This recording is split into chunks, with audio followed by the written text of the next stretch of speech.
नमस्कार। मैं सबसे पहले धन्यवाद करना चाहूँगा ज्ञान दर्शन चैनल का और IEPFA का, जो इतना बढ़िया कार्यक्रम करवा रहे हैं लोगों की जागरूकता के लिए, और मुझे इस कार्यक्रम में बुलाने के लिए, मौका देने के लिए भी मैं उनका धन्यवाद करना चाहूँगा। आज मैं जिन विषयों पर बात करने जा रहा हूँ वो विषय हमारी रोज़मर्रा की दिनचर्या में भी काम आते हैं और हम उन पर चर्चाएँ करते हैं। होता क्या है कि बस उनको चर्चाओं को हम एक मूर्त रूप नहीं दे पाते या साइंटिफिकली उनको नहीं समझ पाते। तो मैं ऐसे ही कुछ विषयों पे आज बात करूँगा। वो विषय जैसे एक होगा इकोनॉमी, और इकोनॉमी को समझने के लिए इकोनॉमिक्स की क्या आवश्यकता है। इकोनॉमिक्स के जो कंपोनेंट्स है, जो इकोनॉमी की वैल्यूएशन की बात करते हैं, वो है नेशनल इनकम। और उस नेशनल इनकम के लिए जब हम नेशनल इनकम में बात करेंगे तो GDP है, GNP है, NNP है। इकोनॉमी को समझने के लिए जो रियल GDP की जब हम बात करते हैं तो एक इन्फ्लेशन के फैक्टर को भी हम साथ में लेके चलते हैं। तो इन्फ्लेशन क्या है, उसके क्या रीजन्स हैं, और उस इन्फ्लेशन को कंट्रोल करने के लिए सरकार या भारत की क्या संस्था, कोई भी जैसे RBI है, क्या एक्शंस लेती है और उनका क्या इम्पैक्ट कैसे पड़ता है और इन्फ्लेशन को कैसे कंट्रोल किया जाता है। मैं इन सब टॉपिक्स पे बात करूँगा। सबसे पहले मैं बात करना चाहूँगा इकोनॉमी पे। इकोनॉमी, जैसे अभी हमने कुछ दिन पहले न्यूज़ में सुना, काफ़ी चर्चा का विषय रहा कि भारत विश्व की 5वें नंबर की अर्थव्यवस्था बना है। ये भारत के लिए गर्व की बात है, हमारे लिए भी गर्व की बात है, क्योंकि हमारा देश इतनी बड़ी इकोनॉमी बना है। ये बात अलग है कि आज से 200-300 साल पहले भारत विश्व की सबसे बड़ी इकोनॉमी था, लेकिन किसी कारणवश वो आज दोबारा से उस मुकाम की तरफ बढ़ रहा है और वो मुकाम हासिल करने की ओर अग्रसर है। तो जब हम इकोनॉमी की बात करते हैं तो 5th लार्जेस्ट इकोनॉमी जब हम भारत को बोल रहे हैं तो वो कैसे हमने वैल्यूएट किया, उसका क्या इम्पैक्ट है, आम जन को क्या उससे फ़र्क पड़ने वाला है। मैं हल्का सा इस बात को टच करते हुए फिर इकोनॉमी को कैसे हम डिफ़ाइन करते हैं उस पर मैं बात करूँगा। तो इकोनॉमी है क्या? इकोनॉमी की अगर मैं डेफिनेशन की बात करूं तो the process or system by which goods and services are produced, sold and bought in a country or a reason. यानी एक ऐसा सिस्टम जिसमें हम कंजम्पशन की बात कर रहे हैं, गुड्स की बात कर रहे हैं, वो कैसे प्रोड्यूस हो रहा है और कैसे बेच रहे हैं, उनका हम कैसे यूटिलाइजेशन कर रहे हैं, वो हम इकोनॉमी की बात कर रहे हैं। उसमें इकोनॉमी जो कंसेप्ट है वो भारत के लिए नया नहीं है, क्योंकि भारत में अगर हम अपने शास्त्रों की बात करें तो वहाँ 4 पुरुषार्थ की जब बात करते हैं तो उनमें धर्म, अर्थ, काम, मोक्ष में जो दूसरा हमारा पुरुषार्थ है वो अर्थ है। यानी अर्थ का मीनिंग, अर्थ का यूटिलाइजेशन और अर्थ का उपयोग, यूज हम कैसे करते हैं, भारत बहुत पहले से जानता है। हमने उसको डिफाइन किया है, लेकिन वो किसी कारण से वो लोगों के सामने नहीं आ पाया और हम अपनी बात को उस गर्व के साथ नहीं कह पाए, जिसकी वजह से आज भारत को हम उस तरीके से रिप्रेजेंट नहीं कर पाते, चाहे किसी भी फील्ड में हो। उसमें इकोनॉमिक्स भी एक फील्ड है। जब हम इकोनॉमी की बात करते हैं तो अगर इकोनॉमी भारत के परिप्रेक्ष्य में कहें या किसी भी जगह, management of resources and their utilization, यानी जो हमारे पास रिसोर्सेज हैं उनको हम कैसे मैनेज कर रहे हैं और उनका किस तरीके से यूटिलाइजेशन कर रहे हैं, ये इकोनॉमी दर्शाता है। इकोनॉमी, जो हमारी इकोनॉमी है या किसी भी देश की इकोनॉमी है, उसको समझने के लिए जिस की हमें आवश्यकता है, जिस मोड्स की आवश्यकता है, वो हम समझते हैं इकोनॉमिक्स के थ्रू। इकोनॉमिक्स को अगर हम हिंदी में उसका अनुवाद करें तो इकोनॉमिक्स का मतलब अर्थशास्त्र। अब मैं यहाँ पे अर्थशास्त्र में जब हम मॉडर्न इकोनॉमिक्स की बात करते हैं तो हम एडम स्मिथ जी का जिक्र करते हैं और उनको फादर ऑफ मॉडर्न इकोनॉमिक्स कहा जाता है। ये father of economics modern economics है। भारत के परिप्रेक्ष्य में अगर मैं इसकी बात करूँ तो भारत के लिए इकोनॉमिक्स का कंसेप्ट भी बहुत पुराना है। मौर्य काल में आचार्य चाणक्य ने एक ग्रंथ लिखा जिसका नाम अर्थशास्त्र है। वो आज के अर्थशास्त्र बहुत काफ़ी वाइडर है और उस अर्थशास्त्र में पूरे राज्य को या किसी देश को या किसी क्षेत्र को कैसे चलाया जाता है, उसमें कर कैसे लगाना चाहिए, उसका लॉ एंड ऑर्डर की सिचुएशन कैसी होनी चाहिए, राजा का व्यवहार कैसा होना चाहिए, यानी एक ब्रॉडर प्रोस्पेक्ट में एक इकोनॉमी को, एक संस्था, एक राज्य को चलाने का पूरा विवरण दिया हुआ है। तो भारत के लिए इकोनॉमिक्स एज ए सब्जेक्ट भी नया नहीं है। पूरी दुनिया के लिए हो सकता है वो नया हो, 18वीं सदी में एडम स्मिथ के थ्रू आया हो, लेकिन भारत के लिए वो बहुत पहले है, यानी लगभग 2500 साल पहले तो अर्थशास्त्र नाम का ग्रंथ हमारे पास है। उसी बात को मैं अपनी बात को और थोड़ा सा वजन देने के लिए ये कहना बताना चाहूँगा कि जब आप इकोनॉमिक्स में जो वर्ड्स है इकोनॉमिक्स उसकी डेफिनेशन पढ़ते हैं और उस वर्ड इकोनॉमिक्स की हिस्ट्री को आप देखेंगे तो जो इकोनॉमिक्स का वर्ड है वो ग्रीक वर्ड ओइकोनोमिया से आया है। यानी कि इकोनॉमिक्स वर्ड अपने आप में पहले किसी और से हमने बोरो, इंग्लिश लोग जो ब्रिटिशर हैं उन्होंने भी बोरो किया है। तो ये बात कन्फर्म है कि भारत के परिप्रेक्ष्य में जो बात लागू हो रही है वो बाकी और भी देशों के परिप्रेक्ष्य में लागू हो रही है। यानी इकोनॉमिक्स एडम स्मिथ से पहले भी है। जो वर्ड इकोनॉमी ग्रीक का वर्ड है उसमें जो वर्ड है वो है हाउस होल्ड मैनेजमेंट। तो यानी वो भी मैनेजमेंट की बात कर रहा है। जब इकोनॉमी का हम हिंदी अनुवाद करते हैं तो वो भी अर्थव्यवस्था यानी मैनेजमेंट ऑफ मीन्स में आपके पास लैंड है, नेचुरल रिसोर्सेज हैं, आपके पास मैन पावर है और जो भी चीज़ें आपके पास अवेलेबल है उनका मैनेजमेंट। वही चीज़ जब हम एक ब्रॉडर प्रोस्पेक्ट में पढ़ते हैं और जब हम सैद्धांतिक रूप से उसको पढ़ रहे हैं तो वो इकोनॉमिक्स का पार्ट बन गई। एडम स्मिथ ने 18th सेंचुरी में इकोनॉमिक्स को साइंस ऑफ वेल्थ कहा है। तो इसका मतलब वैसी विज्ञान जो वेल्थ के बारे में हमें अध्ययन करा रही है। ठीक है, अब इकोनॉमिक्स को जब हम आज की डेट में और थोड़ा सा उसको हमने और एक्सप्लेन किया, क्लैरिफाई किया और उसको दो प्रोस्पेक्ट में, दो डिविजन्स में डिवाइड किया, माइक्रो इकोनॉमिक्स और मैक्रो। अब यहाँ पे मैं अपनी बात को फिर रिपीट करना चाहूँगा। जो माइक्रो वर्ड है अगर उसकी हिस्ट्री में हम जाते हैं तो वो भी ग्रीक से लिया हुआ है और मैक्रो वर्ड भी ग्रीक के मैक्रोस वर्ड से लिया हुआ है। और वहाँ पे माइक्रो का मतलब भी छोटा लेवल है, यानी कि एक छोटे लेवल की जब हम बात कर रहे हैं, और मैक्रो एक बड़े लेवल पे जब हम बात कर रहे हैं। यानी माइक्रो जब हम किसी हाउस होल्ड की या बिजनेस की बात कर रहे हैं तो माइक्रो इकोनॉमी से हम समझेंगे, और जब हम एक ब्रॉडर प्रोस्पेक्ट, एक रीजन, एक इकोनॉमी की बात कर रहे हैं तो हम मैक्रो यानी ब्रॉडर प्रोस्पेक्ट में उसको समझेंगे। ये इकोनॉमिक्स के दो ब्रॉडर रूप हुए। उनमें से जब हम इकोनॉमी पे बात कर रहे हैं, क्योंकि इकोनॉमी ही आज का विषय है, तो इकोनॉमी को समझने के लिए इकोनॉमी है क्या। जैसे इकोनॉमी एक प्रोडक्ट्स की कंजम्पशंस और सेल और उसकी परचेज से हम इकोनॉमी को बना रहे हैं, लेकिन इकोनॉमी का वैल्यूएशन कैसे कर रहे हैं। आखिर हमने ये कैसे जाना कि we are the 5th largest economy. तो मैं उस कंसेप्ट की बात कर रहा हूँ।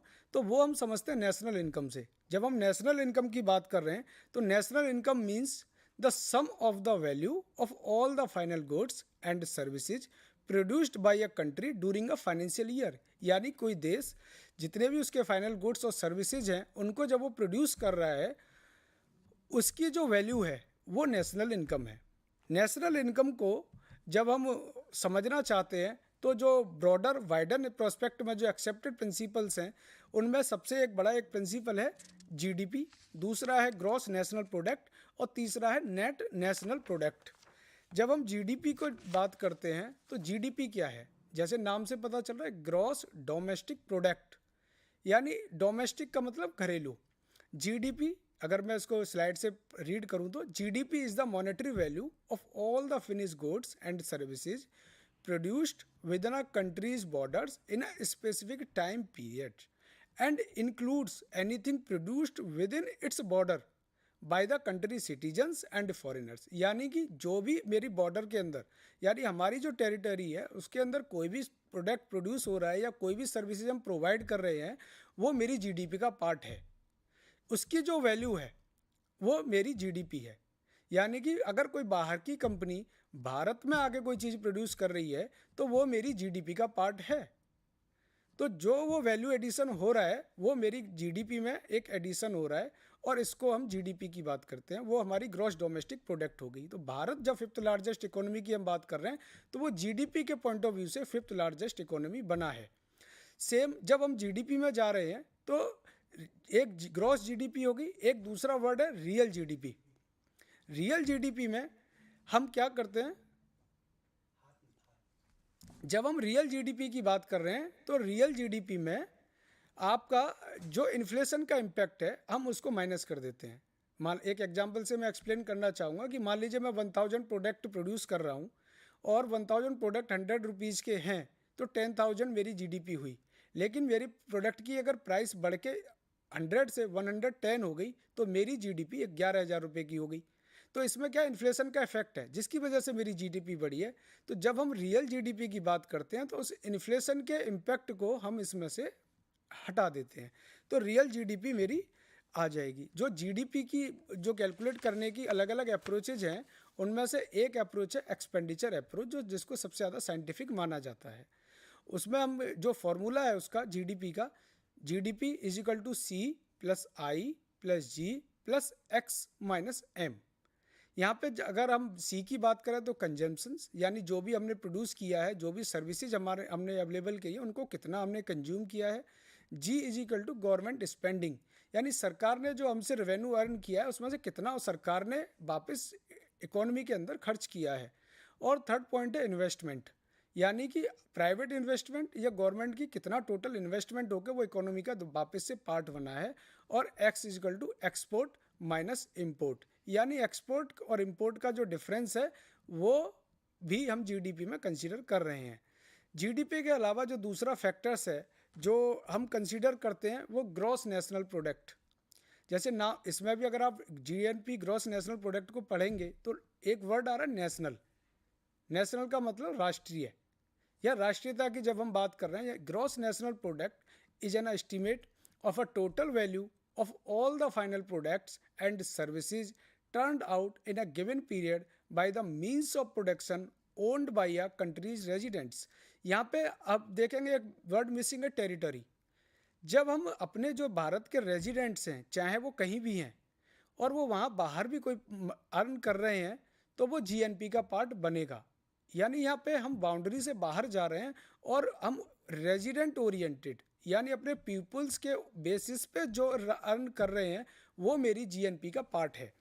तो GNP is commonly calculated by taking of sum personal consumptions expenditures, private domestic investment, government expenditure, net exports and any income earned by resident from overseas investments minus income earned within the domestic economy by foreign residents.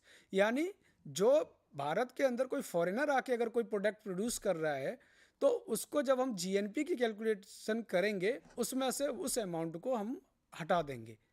यानी जो भारत के लोग हैं या जो भारतीय हैं उन्होंने पूरे विश्व में कहीं भी रहकर जो भी अर्न किया है वो मेरी जीएनपी का पार्ट होगा। इसके बाद जीएनपी के बाद अगर मैं जीडीपी वर्सेस जीएनपी के डिफरेंसेस जो मैंने डेफिनेशन में एक्सप्लेन किया, अगर उनको मैं एक क्रक्स दूं पीपीटी के माध्यम से, तो GDP looks at the value of goods and services produced with in a countries borders, while GNP is the market value of goods and services produced by all citizens of the country both domestically and abroad। यानी कि कहीं भी रह के, चाहे भारत में रह के या भारत से बाहर रह के जो सिटीजन्स अर्न कर रहे हैं वो जीएनपी का पार्ट है। भारत की सीमाओं में रह के जो भी प्रोड्यूस हो रहा है वो जीडीपी का पार्ट है, जीएनपी के पार्ट में वो नहीं आएगा। जब हम जीडीपी की बात करते हैं तो GDP is an indicator of the local oblique national economy. GNP represent how its nationals are contributing to the country's economy। यानी GDP नेशनल इकोनॉमी की बात कर रहा है और GNP नेशनलिस्ट, यानी भारत के जो लोग हैं वो अपनी इकोनॉमी में अपने कंट्री में कितना कंट्रीब्यूट कर रहे हैं वो उसकी बात कर रहा है। अगर हम एग्जाम्पल से देखेंगे तो सपोज मान लीजिए जैसे एक एग्जाम्पल मैंने पीपीटी में लिया है, for example an Canadian intern working in India who sends his income home to Canada. यानी एक कनाडियन व्यक्ति है, वो इंडिया में रह रहा है, यहाँ अर्न कर रहा है और अपन जो भी कमाया उसको अपने देश कनाडा वापस भेज रहा है। या कोई जर्मन इन्वेस्टर है, उसने इंडिया में इन्वेस्ट किया हुआ है और वो जो भी डिविडेंड अर्न कर रहा है वो जर्मन वापस भेज रहा है, तो both are excluded from GNP, यानी वो जीएनपी का पार्ट, दोनों की अर्निंग्स नहीं होंगी। लेकिन ये कोई ऐसा इंडियन है जो यूएसए में वर्क कर रहा है और अपनी अर्निंग्स को इंडिया में भेज रहा है, तो वो जीएनपी का पार्ट बनेगा।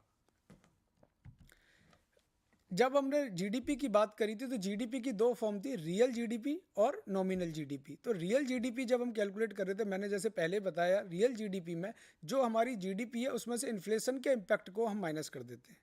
तो रियल जीडीपी यानी एक्चुअल पिक्चर, यानी जो प्रोडक्शन की वजह से या सर्विसेज की वजह से जो मेरी जीडीपी में ग्रोथ आई है, मैं उसकी बात कर रहा हूँ। तो रियल जीडीपी की बात कर रहा हूँ, वो एक एक्चुअल पिक्चर हमारे सामने आएगी रियल जीडीपी के माध्यम से, क्योंकि जीडीपी तो हो सकता है प्राइस इन्फ्लेशन की वजह से बढ़ गई हो, तो उसको रियल जीडीपी को समझने के लिए एक इन्फ्लेशन के फैक्टर को हमें समझना होगा। इन्फ्लेशन क्या है? इन्फ्लेशन को मैं दो टर्म्स में एक्सप्लेन करना चाहूँगा। Inflation is a general rise in the price level of an economy over a period of time. यानी कि इन्फ्लेशन, किसी प्रोडक्ट की प्राइस बढ़ गई इसलिए वो जीडीपी बढ़ रही है मेरी, तो वो प्राइस इन्फ्लेशन का एक इम्पैक्ट है जिसकी वजह से मेरी जीडीपी बढ़ रही है। और जब एक प्राइस का जो इंक्रीमेंट है वो इन्फ्लेशन काउंट हो रहा है।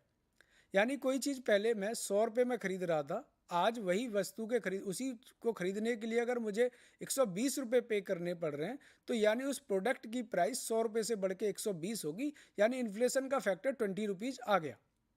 या अगर मैं दूसरी फॉर्म में इसकी बात करूँ करेंसी की टर्म्स में, तो ऐसे कोई है कि मेरे पास करेंसी फिक्स है, पहले उस करेंसी से मान लो कोई प्रोडक्ट मैं खरीदने जा रहा था बाजार में और 100 रुपीज़ में मुझे वो प्रोडक्ट 1 kg में परचेज कर पा रहा था, लेकिन आज मेरे पास वही 100 रुपीज़ है। जब मैं बाजार में उस 100 रुपीज़ से कुछ परचेज करने जा रहा हूँ तो वही प्रोडक्ट 1 kg ना मिलके 800 ग्राम यानी 800 ग्राम मैं ले रहा हूँ। तो इससे क्या हो रहा है कि मेरे उस प्रोडक्ट की प्राइस बढ़ रही है, जिसकी वजह से मेरी परचेजिंग कैपेसिटी कम हो रही है और वह गुड्स या सर्विसेज पहले के मुकाबले आज की डेट में मैं कम परचेज कर पा रहा हूँ या कम में ला पा रहा हूँ।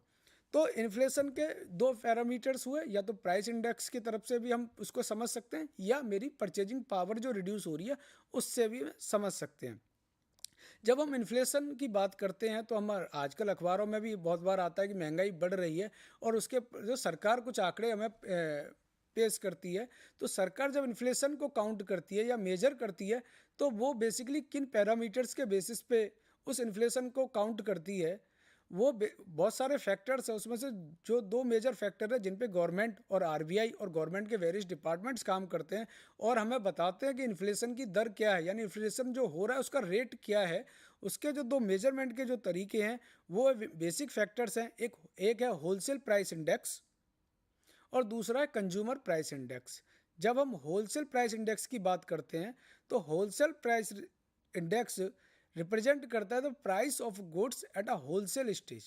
यानी कि जो गुड्स की होलसेल स्टेज है, यानी यहाँ बल्क में क्वांटिटियाँ सेल परचेज हो रही हैं या फैक्ट्री लेवल पे या मैन्युफैक्चरिंग यूनिट के लेवल पे जो प्राइस में इम्पैक्ट आ रहा है, वहाँ पे जो प्राइस में जो चेंज हो रहा है उसके बेसिस पे जो हम इन्फ्लेशन मेजर कर रहे हैं वो होलसेल प्राइस इंडेक्स के बेसिस पे हमने इन्फ्लेशन को काउंट किया है। इसमें जो मेन फैक्टर्स है वो जब होलसेल प्राइस इंडेक्स के में इंडेक्सेशन की बात करते हो तो ये basically based on the goods only. Second जो इंडेक्स है वो है consumer price index. Consumer price index की जब हम बात करते हैं तो यहाँ पे हम एंड कंज्यूमर फाइनल किसी गुड्स को परचेज करने के लिए जो प्राइस पे कर रहा है उस लेवल पे वो कितना प्राइस पहले के मुकाबले ज़्यादा पे कर रहा है, हम उससे इन्फ्लेशन को मेजर करते हैं। जब हम कंज्यूमर प्राइस इंडेक्स की बात करते हैं तो इसमें गुड्स और सर्विसेज को हम दोनों को पार्ट्स दोनों का रोल हम इसमें मेजर करते हैं कि एक एंड कंज्यूमर गुड्स के लिए कितना खर्च कर रहा है, सर्विसेज के लिए कितना खर्च कर रहा है और वो पर्टिकुलर पीरियड में यानी पिछले ईयर के मुकाबले, पिछले क्वार्टर के मुकाबले, पिछले मंथ्स के मुकाबले कितना ज़्यादा पे कर रहा है। उसके बेसिस पे जो इन्फ्लेशन जो रेट में इंक्रीज आया है वो हम इन्फ्लेशन काउंट करते हैं और उसको बोलते हैं कंज्यूमर प्राइस इंडेक्स। यानी कि एक मैं कंज्यूमर हूँ, मैं 10 सर्विसेज ले रहा हूँ और 20 प्रोडक्ट मैं डेली लाइफ में अपनी यूज कर रहा हूँ, तो मेरी एक बास्केट बन गई जिसमें 20 गुड्स हैं और 10 सर्विसेज हैं। अगर मैं 20 गुड्स और 10 सर्विसेज के लिए मान लीजिए 1000 रुपीज़ पहले एक्सपेंड कर रहा था, आज की डेट में उसी क्वांटिटी के लिए उन्हीं सर्विसेज के लिए अगर मैं 1100 रुपये पे कर रहा हूँ, तो यानी कंज्यूमर प्राइस इंडेक्स में मेरी बास्केट की जो साइज़ है वो 1000 रुपये से बढ़ के वैल्यू की फॉर्म में 1100 रुपये हो गया, यानी इन्फ्लेशन का रेट 10% हो गया। ये कंज्यूमर प्राइस इंडेक्स एक तरीका है जिसमें बहुत सारे फैक्टर्स हैं, बहुत सारे डिपार्टमेंट्स, गवर्नमेंट एजेंसियाँ काम करती हैं जो बहुत सारे प्रोडक्ट के बेसिस पे ये मेजर करते हैं और जिसका इम्पैक्ट वो अलग अलग फैक्टर्स में, जैसे प्राइमरी गुड्स पे क्या फ़र्क आ रहा है, सेकेंडरी गुड्स पे कितना इम्पैक्ट आ रहा है, अर्बन में कितना फ़र्क है, रूरल में कितना है, ऐसे बहुत सारे फैक्टर्स को काउंट करके उसके बेसिस पे एवरेज आउट करके एक इन्फ्लेशन का रेट फाइनल करते हैं। तो ये हुई हमारी इन्फ्लेशन की बात। ये हो सकता है पर्सन टू पर्सन, क्योंकि उसकी गुड्स की requirement basket to basket change हो और इन्फ्लेशन का इम्पैक्ट किसी पे ज़्यादा आए किसी पे कम आए, लेकिन गवर्नमेंट उस तरीके से ना काम करके एक जनरल एक पूरी एज इकोनॉमी इन्फ्लेशन का क्या इम्पैक्ट है वो मेजर करती है। तो वो गुड्स के बेसिस पे एक ओवरऑल अप्रोच पे काम करती है, जो कई बार हमें लगता है कि सरकार जो आंकड़े दे रही है उसके मुकाबले इन्फ्लेशन ज़्यादा है, क्योंकि पर्सनल लेवल पे मेरा एक्सपेंडिचर पहले के मुकाबले ज़्यादा हो सकता है, यानी मैं ऐसे कुछ गुड्स या सर्विसेज ज़्यादा कंज्यूम कर रहा हूँ जिनमें इन्फ्लेशन बहुत ज़्यादा है। तो सरकार जब इन्फ्लेशन की बात करती है तो वो अलग एक फैक्टर्स पे बात करती है, इसलिए हमारा कंपैरिजन गवर्नमेंट के आंकड़ों से कई बार मैच नहीं करता। लेकिन गवर्नमेंट की अप्रोच और हमारी अप्रोच में बहुत बड़ा फ़र्क होता है। गवर्नमेंट लार्जर अप्रोच पे बात कर रही है और मैं स्मॉल अप्रोच पे बात कर रहा हूँ। जो रीजन्स हैं इन्फ्लेशन के, काफ़ी सारे रीजन हो सकते हैं, लेकिन जो मेजर 3 रीजन है जिनकी मैं बात करूँगा, एक है डिमांड। कई बार क्या होता है कि जैसे प्रोडक्ट की डिमांड एकदम से बढ़ गई, तो जब सप्लाई लिमिटेड है या सप्लाई को बढ़ने में समय लगेगा, लेकिन डिमांड बहुत ज़्यादा हो गई, तो प्रोडक्ट की प्राइसेस कई बार एकदम से बढ़ जाती हैं। दूसरा जो रीज़न हो सकता है वो कॉस्ट हो सकती है। जैसे प्रोडक्ट के बहुत सारे रॉ मटेरियल्स हम यूज़ कर रहे हैं, किसी प्रोडक्ट के रॉ मटेरियल का जो प्राइस है वो बढ़ गया, या सरकार की कोई ऐसी पॉलिसी चेंज हुई, किसी रॉ मटेरियल पे सरकार का टैक्स रेट बढ़ गया, या सरकार की किसी पॉलिसी की वजह से सप्लाई चेन में कोई ब्रेक आ गया, या कोई बाहर किसी और फॉरेन कंट्री की वजह से प्रॉब्लम आ गई जिसकी वजह से हमें टाइमली सप्लाई नहीं मिल पा रही। तो ऐसे बहुत सारे फैक्टर्स की वजह से कई बार रॉ मटेरियल या कंजम्पशंस जो गुड्स है, जो फाइनल प्रोडक्ट है, उसमें जो रॉ मटेरियल यूज हो रहा है उनकी प्राइस बढ़ रही है, उसका इम्पैक्ट फाइनल प्रोडक्ट पे आएगा, तो उस फाइनल प्रोडक्ट की प्राइस भी बढ़ेगी। तो यानी कॉस्ट बढ़ने से भी इन्फ्लेशन आ सकती है, ये एक दूसरा कारण है। और तीसरा कारण है जिसको हम बिल्टअप इन्फ्लेशन कहते हैं, जिसका बेसिक जो है कि मान लीजिए एक फैक्ट्री है जो गुड्स प्रोड्यूस कर रही है, उसमें एक स्टाफ काम कर रहा है, लेबर काम कर रही है, तो रॉ मटेरियल की प्राइस भी सेम है, बाकी सारी चीज़ें भी सेम है, लेकिन लेबर इंडेक्स बढ़ गया या लेबर को किसी कारण से या स्टाफ की सैलरी बढ़ रही है, तो उसकी इम्पैक्ट की वजह से भी गुड्स की कॉस्ट बढ़ रही है, जिसकी वजह से भी उसकी प्राइस बढ़ रही है। तो जो इन्फ्लेशन के मेजर 3 कारण है, डिमांड है, दूसरा कारण है रॉ मटेरियल की कॉस्ट है, तीसरा लेबर के प्राइस बढ़ने से या उनका एक्सपेंडिचर बढ़ने से भी कई बार गुड्स की कॉस्ट बढ़ती है, जिसको हम इन्फ्लेशन का एक रीज़न मानते हैं।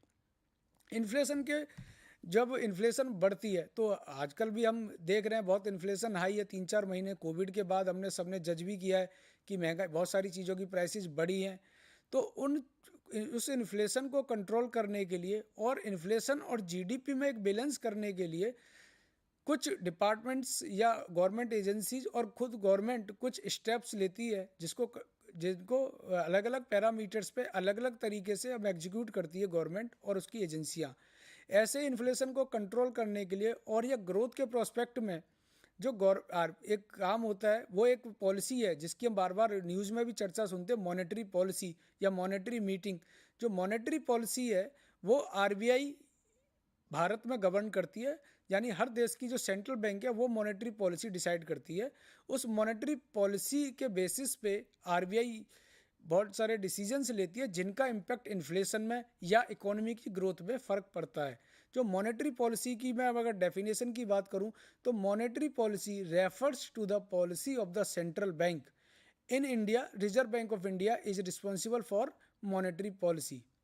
जो मॉनेटरी पॉलिसी है उसके जो मेन फैक्टर्स हैं जिनको आरबीआई बेसिकली क्रॉस कंट्रोल करती है या क्रॉस चेक करती है, जिनके इम्पैक्ट से वो ओवरऑल इकोनॉमी और ग्रोथ को काउंटर करती है, वो है repo rate, reverse repo rate, CRR और एसएलआर, जो मॉनेटरी पॉलिसी के पार्ट हैं। यहाँ में रेपो रेट का मतलब है, repo rate means repurchase option, यानी rate by which RBI gives loans to the other banks. यानी आरबीआई के पास जो अपने फंड्स हैं वो जब जो हमारी कॉमर्शियल बैंक्स हैं उनको जिस रेट पे लोन देती है, यानी रेपो रेट, वो जो रेट है उसको हम रेपो रेट करते हैं। यानी बैंकों को अपने पैसे उसको लोन लेने का यानी रीपर्चेज का जो ऑप्शन आरबीआई दे रही है, जिस रेट पे वो दे रही है वो रेपो रेट है। जब हम रेपो रेट की बात करते हैं, अगर रेपो रेट में कोई चेंज होता है तो इनडायरेक्टली उसका इम्पैक्ट ओवरऑल इन्फ्लेशन पे पड़ता है। यानी बैंक जब हायर रेट पे लोन आरबीआई से बोरो करेगा तो विदाउट एनी डाउट अपनी कॉस्ट को रिकवर करने के लिए वो जो लोन लैंड कर रहा है, यानी वो बैंक जो मार्केट में लोन देगा वो हायर रेट पे देगा। तो इससे क्या होगा, इनडायरेक्टली धीरे धीरे जो डिमांड है लोन की वो रिड्यूस होगी और ओवरऑल मनी के फ्लो पे इम्पैक्ट आएगा और डिमांड कंट्रोल होगी। दूसरा जो मॉनेटरी पॉलिसी का जो दूसरा फैक्टर्स है वो है reverse repo rate. Reverse repo rate वो रेट यानी जिस पे आरबीआई बैंकों से लोन बाई करती है, यानी जब आरबीआई जब रेपो रेट बढ़ा रही है तो मनी का फ्लो रुक रहा है, रिवर्स रेपो रेट बढ़ा रही है तो मनी का फ्लो बढ़ रहा है। तीसरा जो इसका जो आरबीआई के मॉनेटरी पॉलिसी का पार्ट है वो CRR, cash reserve ratio. CRR क्या है कि जो आरबीआई की जो नॉर्म्स है उनमें आरबीआई ने डिसाइड किया कि किसी भी बैंक को जो उसके पास डिपॉजिट्स हैं उसका एक सर्टेन अमाउंट आरबीआई में डिपॉजिट करके रखना है। मान लीजिए आज की डेट में करंट रेट जो आरबीआई का है, जो सीआरआर का रेट चल रहा है और वो रेट को बढ़ा के आरबीआई इंक्रीज कर देती है, यानी कि अगर आज की डेट में सीआरआर का रेट 4.5% है और उसको आरबीआई बढ़ा के 5.5% कर देती है, तो बैंक के पास जो डिपॉजिट्स हैं उसके अगेंस्ट में बैंक को 1% ज़्यादा अपना डिपॉजिट आरबीआई के पास रखना पड़ेगा, यानी बैंक की जो लोन देने की जो कैपेसिटी है वो रिड्यूस हो जाएगी। तो इनडायरेक्टली ये क्या होगा, इससे बाजार के अंदर मनी का जो फ्लो है वो थोड़ा कम हो जाएगा, जिसका इम्पैक्ट धीरे धीरे डिमांड पे आने लगेगा, जो कहीं ना कहीं फिर इन्फ्लेशन को भी कंट्रोल करेगा। सेम सीआरआर की तरह एसएलआर, स्टैट्यूटरी लिक्विडिटी रेशो, ये भी सीआरआर की तरह ही है, बस इसमें जो फ़र्क है वो ये है कि सीआरआर में जो रिजर्व है वो बैंक को आरबीआई के पास रखना होता है और एसएलआर में जो रिजर्व है वो बैंक अपने ही पास रखते हैं, बस उस अमाउंट को वो किसी और मतलब उसकी अमाउंट को वो लैंड नहीं कर सकते। तो ये मॉनेटरी पॉलिसी के पार्ट हैं। सेम मॉनेटरी पॉलिसी के साथ साथ कुछ डिसीजन इन्फ्लेशन को कंट्रोल करने के लिए गवर्नमेंट भी करती है, जिसको हम फिस्कल पॉलिसी कहते हैं। और फिस्कल पॉलिसी के जो मेजर 3 फैक्टर्स हैं वो हैं पब्लिक रेवेन्यू, पब्लिक एक्सपेंडिचर और पब्लिक डेट्स। पब्लिक रेवेन्यू यानी सरकार के पास जो रेवेन्यू जनरेट करने का जो है माध्यम है वो है टैक्सेज। जब इन्फ्लेशन ज़्यादा हो या उसको कंट्रोल करने के लिए कई बार सरकार टैक्स के रेट घटा देती है, जिससे रॉ मटेरियल की कॉस्ट या फाइनल प्रोडक्ट की कॉस्ट कम हो जाती है और वो इन्फ्लेशन पे इम्पेक्ट करती है। सेम कई बार मनी के फ्लो को रोकने के लिए सरकार बहुत ज़्यादा एक्सपेंडिचर कर रही होती है एक्सपेंशन के लिए। अगर इन्फ्लेशन ज़्यादा है तो डिमांड को रोकने के लिए, बाकी चीज़ों को कंट्रोल करने के लिए कई बार सरकार अपने एक्सपेंडिचर को रिड्यूस भी कर देती है, जिससे भी मनी का फ्लो फ़र्क पे इम्पैक्ट आता है।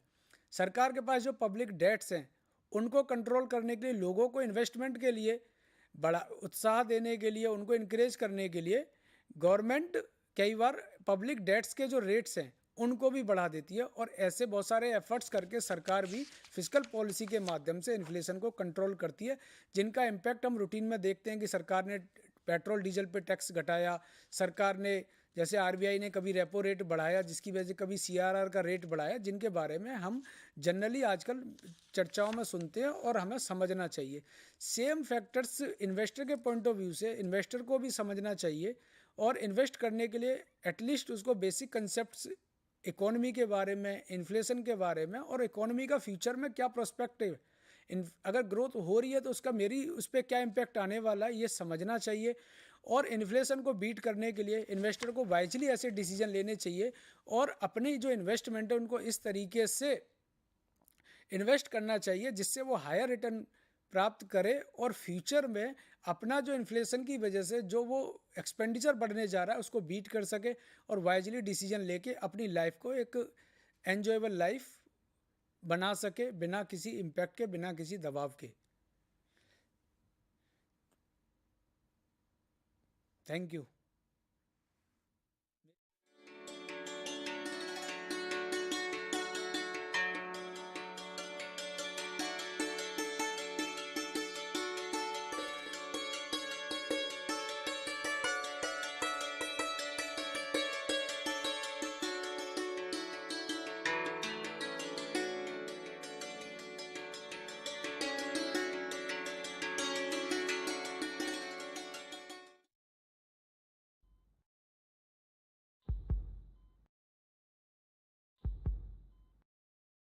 क्रिटिकल है बट वी आर ट्राइंग। ये सब हुआ कैसे? एक फोन आया था राजेश के पास, उसने कहा कि उनकी 1 करोड़ की लॉटरी निकली है और उसके लिए उसने बैंक डिटेल्स मांगी। राजेश ने सारी डिटेल्स दे दी।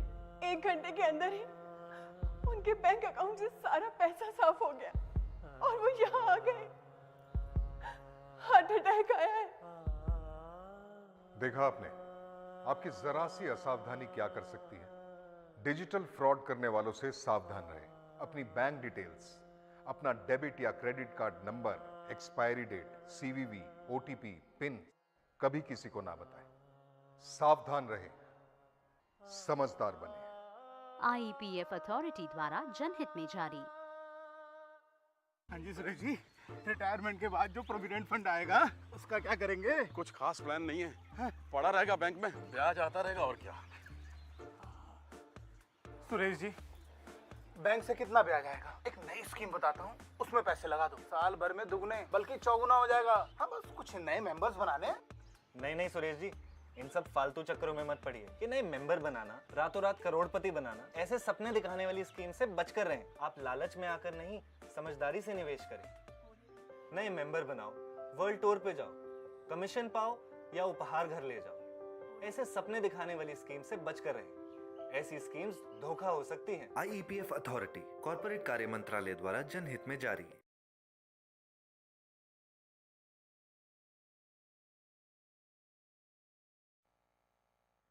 यार वो मेरे बचपन का दोस्त है, वो क्यों मुझसे झूठ कहने लगा? वो कह रहा था इस स्कीम में पैसा लगाने पर 6 महीने में 10 के 20,000 हो जाएंगे। और तूने मान लिया? ऐसा ऑफर कौन छोड़ता है? 10,000 के 20,000। एक काम कर, ये ले 100 रुपये पकड़ना और जाके 10 किलो लड्डू लेके आ। अबे पागल है क्या? 100 रुपए में 10 किलो लड्डू आते हैं? अबे इसके तो 1 किलो लड्डू भी नहीं आएंगे।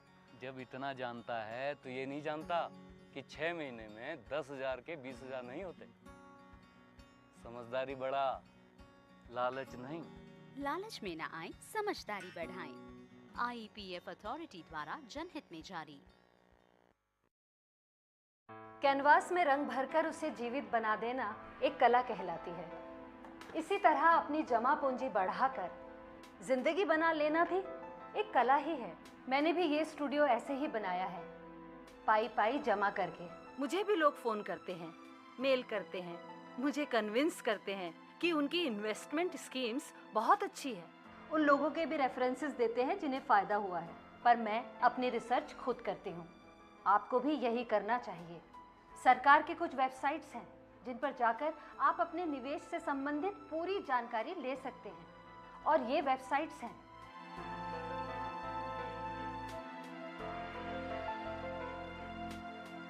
मैं अपने पैसों को लेकर सावधान रहती हूँ, आप भी रहिए।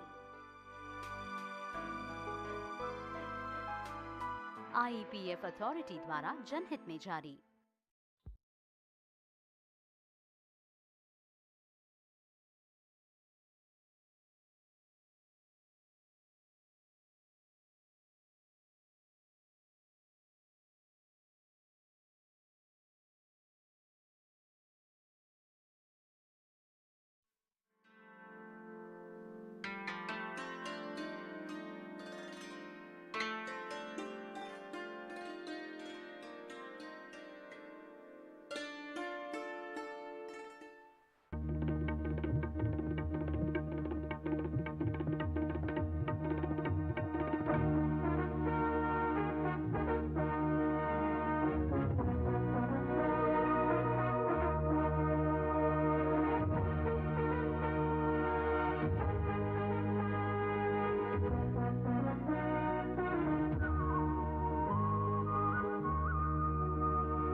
Hello viewers, myself CA Monica Mishra, and today we are here to discuss financial markets and have a greater insight into capital markets.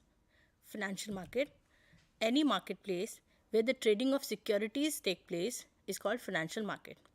Like as we all know what a market is, Market is any place where we go to buy or sell various commodities, various things.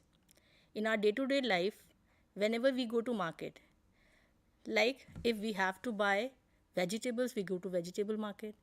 If we have to buy some other things, we go to that market. So why should we go to the financial markets? Financial markets, people go to buy or sell securities like bonds, derivatives, debentures, securities, etc. So financial market, लोग जा रहे हैं financial securities को खरीदने और बेचने के लिए. Why people should invest in financial securities is very important to understand. But before understanding why we should invest in financial securities or in financial market, let us first understand how the funds flows in an economy. As we can see in this slide, that there are various participants to our economy, like households, business firms, government, some rest of the world, foreigners also. Households, जैसे we all people are households. We provide our factor services to these business firms. Like अगर हम साधारण भाषा में समझें तो households means we the normal public of the country. हम अपनी सर्विसेज प्रोवाइड करते हैं ह्यूमन रिसोर्सेज की फॉर्म में, लैंड के फॉर्म में, अपने फंड्स इन्वेस्ट करते हैं कैपिटल की फॉर्म में. इस तरह की जब हम फैक्टर सर्विसेज अपनी प्रोवाइड करते हैं तो in exchange of that these business firms और business organisations give us our factor incomes, जो हम सैलरी के रूप में, इंटरेस्ट के रूप में, प्रॉफिट्स के रूप में रिसीव करते हैं. What we do with these funds, we pay taxes to the government, and after paying taxes, whatever left with us for consumption is called personal disposable income. Personal disposable income वो income है जो हमारे पास remaining रहती है खर्च करने के लिए. Personal disposable income को या तो हम consume कर लेते हैं या फिर हम save करते हैं. A part of it people in India have tendency to save and it is very good. We should do more savings. तो हम क्या करते हैं, कुछ portion of our personal disposable income को कंज्यूम करते हैं, कुछ पोर्शन को सेव कर लेते हैं. The part which we are consuming कहाँ खर्च करेंगे? ऑब्वियसली या तो हम कुछ गुड्स लेंगे या कुछ सर्विसेज रिसीव करेंगे, चाहे हम रोड्स यूज़ करें या फिर हम मॉल्स में जाएं शॉपिंग्स करें या फिर हम किसी और तरीके की सर्विसेज लें, स्कूल्स की सर्विसेज, हॉस्पिटल्स की सर्विसेज. तो हम क्या करें, इन बिजनेस फर्म्स के द्वारा प्रोवाइड की गई ही गुड्स और सर्विसेज को यूज़ करते हैं और इन एक्सचेंज ऑफ दैट हम पेमेंट्स करते हैं. हमारे फंड्स फ्लो होते हैं in the form of fees, in the form of sale. ये सारे फंड्स हमारे पास से फ्लो होते हैं to these business firms. Now in this way हमने इनकम भी अर्न की थी इन बिजनेस फर्म्स से और फिर स्पेंड किया, उसको खर्च किया, तो फिर से ये फंड्स मूव हो गए टू दीज बिजनेस फर्म्स. इसी तरह से गवर्नमेंट को हम टैक्सेस पे करते हैं. इसके अलावा गवर्नमेंट की भी बहुत सारी सर्विसेज हम यूज़ करते हैं और उसके बदले हम गवर्नमेंट को भी पेमेंट करते हैं. तो सारी पेमेंट्स जा रही हैं गवर्नमेंट के पास. गवर्नमेंट क्या करेगी, उन इनकम्स को अल्टीमेटली खर्च करते हैं अपने ही गवर्नमेंट एक्सपेंडिचर में और फिर सोसाइटी को सर्विसेज प्रोवाइड करने के लिए. तो इस तरह से फिर से ये फंड्स गवर्नमेंट से मूव ऑन होते हैं टू द हाउस होल्ड्स. तो इस तरह से फंड्स हमने देखा कि in the whole economy funds keep on flowing from households to firms and government and rest of the world is also part of it. जब हम इम्पोर्ट्स करते हैं तो हमारे फंड्स देश के बाहर चले जाते हैं और जब हम सेविंग्स करते हैं और खर्च नहीं करते तब भी ये फंड्स इकोनॉमी से बाहर चले गए. तो इस तरह से हमने देखा कि ये दो लीकेजेस हैं टू द इकोनॉमी, यानी कि यहाँ पर फंड्स मूव नहीं हो रहा है, एक प्लेस पे स्टॉप हो गया है, या फिर जब हम इंपोर्ट करते हैं तब ये तो कंट्री से ही बाहर चला गया. इन लीकेजेस को फिल करने के लिए होते हैं दो injections. What are those injections? जब हम बात करें फॉरेन में, हम विदेश में जाके कुछ शॉपिंग करें या फिर कुछ इंपोर्टेड चीज़ों का यूज़ करते हैं तो वो वहाँ पर हमारे फंड्स इंडिया में सर्कुलेट होने की बजाय या हमारे ही कंट्री में सर्कुलेट होने की बजाय बाहर चला जाता है. तो this is the leakages of the economy. Funds हमारी इकोनॉमी से बाहर चला गया. अब इकोनॉमिक ग्रोथ होने के लिए क्या होगा, इन यहाँ पर इंजेक्शंस की ज़रूरत है, यानी कि एक्सपोर्ट्स को बढ़ावा देने की भी ज़रूरत है. इसीलिए गवर्नमेंट वेरियस स्कीम्स के थ्रू एक्सपोर्ट्स को एनकरेज करने की कोशिश करती है. एक्सपोर्ट्स होने से वापस ये फंड्स क्या होते हैं, हमारी कंट्री में वापस आते हैं. एंड इसी तरह से यहाँ पर आता है रोल इन्वेस्टर्स का. ये जो लीकेजेस हैं in the form of savings, इसको हम लीकेज भी कह सकते हैं या ये भी कह सकते हैं कि कलेक्शन ऑफ फंड्स किया है लोगों ने सेविंग्स के रूप में। तो ये जो फंड्स हैं इनको हमें क्या करना है, इन्वेस्ट करना है। इन्वेस्टमेंट्स जब हम करते हैं, चाहे हम बैंक्स में रखें या इंश्योरेंस पॉलिसीज़ लें या फिर हम नॉर्मल पोस्ट ऑफिस स्कीम्स में इन्वेस्ट करें या फिर हम सिक्योरिटीज़ मार्केट में जाएं, वहाँ पर स्टॉक एक्सचेंज में इन्वेस्ट कर दें या बॉन्ड्स में इन्वेस्ट कर दें या म्यूचुअल फंड्स में इन्वेस्ट कर दें। तो इन्वेस्टमेंट्स जब हम बहुत सारी करते हैं तो फिर ये हमारे फंड्स क्या होते हैं, मूव ऑन करते हैं to the financial intermediate through the financial intermediates to the financial market. और यहाँ इस फाइनेंशियल मार्केट में फंड्स आ गए। अब जो एंटरप्रेन्योर्स हैं जिन्हें नया बिजनेस करना है वो इस फंड्स को यूज़ करेंगे। तो इस तरह से ये दो हमारे इंजेक्शंस हैं which are very important for the economic growth of the country. अब किसी भी देश की इकोनॉमिक ग्रोथ डिपेंड करती है कि ये जो सर्कल हमने समझा है, फंड्स का circle with in the economy जो होता रहता है, जितनी स्पीड से ये सर्कल घूमता है उतनी स्पीड से क्या होता है, इकोनॉमिक ग्रोथ होती है। तो हमारे लिए ये बहुत इंपॉर्टेंट है, इन्वेस्टर्स के लिए ये बहुत इंपॉर्टेंट है कि ज़्यादा से ज़्यादा सेविंग्स करें और ज़्यादा से ज़्यादा प्रूडेंट तरीके से इन्वेस्टमेंट्स करें। अब हम वापस आते हैं अपने टॉपिक पे, फाइनेंशियल मार्केट्स। अब यहाँ पर देखिए, जैसे हमने अभी इकोनॉमिक सर्कल को समझा था, उसमें हमारी फाइनेंशियल इंटरमीडिएटरीज या फाइनेंशियल मार्केट्स का जो रोल है वो दिख रहा है आपको इस स्लाइड में। यहाँ पर हमने देखा कि ultimately crux of the story is कि there are two segments of the people in our society. There is one segment who has funds, surplus funds with them, and there is another segment of the society who needs funds. They need fund. तो दो तरह के लोग हो गए, एक वो जिनके पास फंड्स हैं और एक वो जिनके पास फंड्स की आवश्यकता है, फंड्स की ज़रूरत है। तो यहाँ पर देखिए स्लाइड में दो सेगमेंट्स हैं, lenders, savers. Lender savers are the person जिनके पास सरप्लस फंड है, लाइक हाउस होल्ड्स जो सेविंग्स कर रहे हैं, बिजनेस फर्म्स के पास अगर सरप्लस फंड्स हैं, गवर्नमेंट के पास कुछ फंड्स हैं, या फॉरेनर्स जो इन्वेस्ट करते हैं, तो ये सरप्लस फंड्स यहाँ पर फंड्स हैं। और दूसरा सेगमेंट ऑफ द सोसाइटी है बोरोवर और स्पेंडर्स, जिसमें है आपकी बिजनेस फर्म्स, यानी कि नए बिजनेस अपॉर्चुनिटीज़ लेकर कुछ नए बिजनेस प्रॉस्पेक्ट्स आए हैं, कुछ स्टार्टअप्स आए हैं जिनको अपना बिजनेस करने के लिए फंड्स चाहिए। या फिर हाउस होल्ड्स, आपको होम लोन चाहिए होता है या कार लोन चाहिए होता है, तो हमें इस अपनी रिक्वायरमेंट्स को पूरा करने के लिए फ़ंड्स चाहिए। गवर्नमेंट को बहुत सारी स्कीम्स को चलाने के लिए फंड्स चाहिए होता है, ठीक है। तो इस तरह से two segment of the people समझ के सोसाइटी में दो तरह के लोग हो गए, एक वो जिनके पास सरप्लस फंड्स हैं और एक वो सेगमेंट जिनके पास फंड्स नहीं हैं। Financial market is a link between these two segment and it is very vital for the economic growth of the country that this links works. यहाँ पर क्या है कि फंड्स हमने इन्वेस्ट किए तो they move on to the financial market, और जब फंड्स रेज किए बोरोवर या स्पेंडर्स ने तो these funds move to them.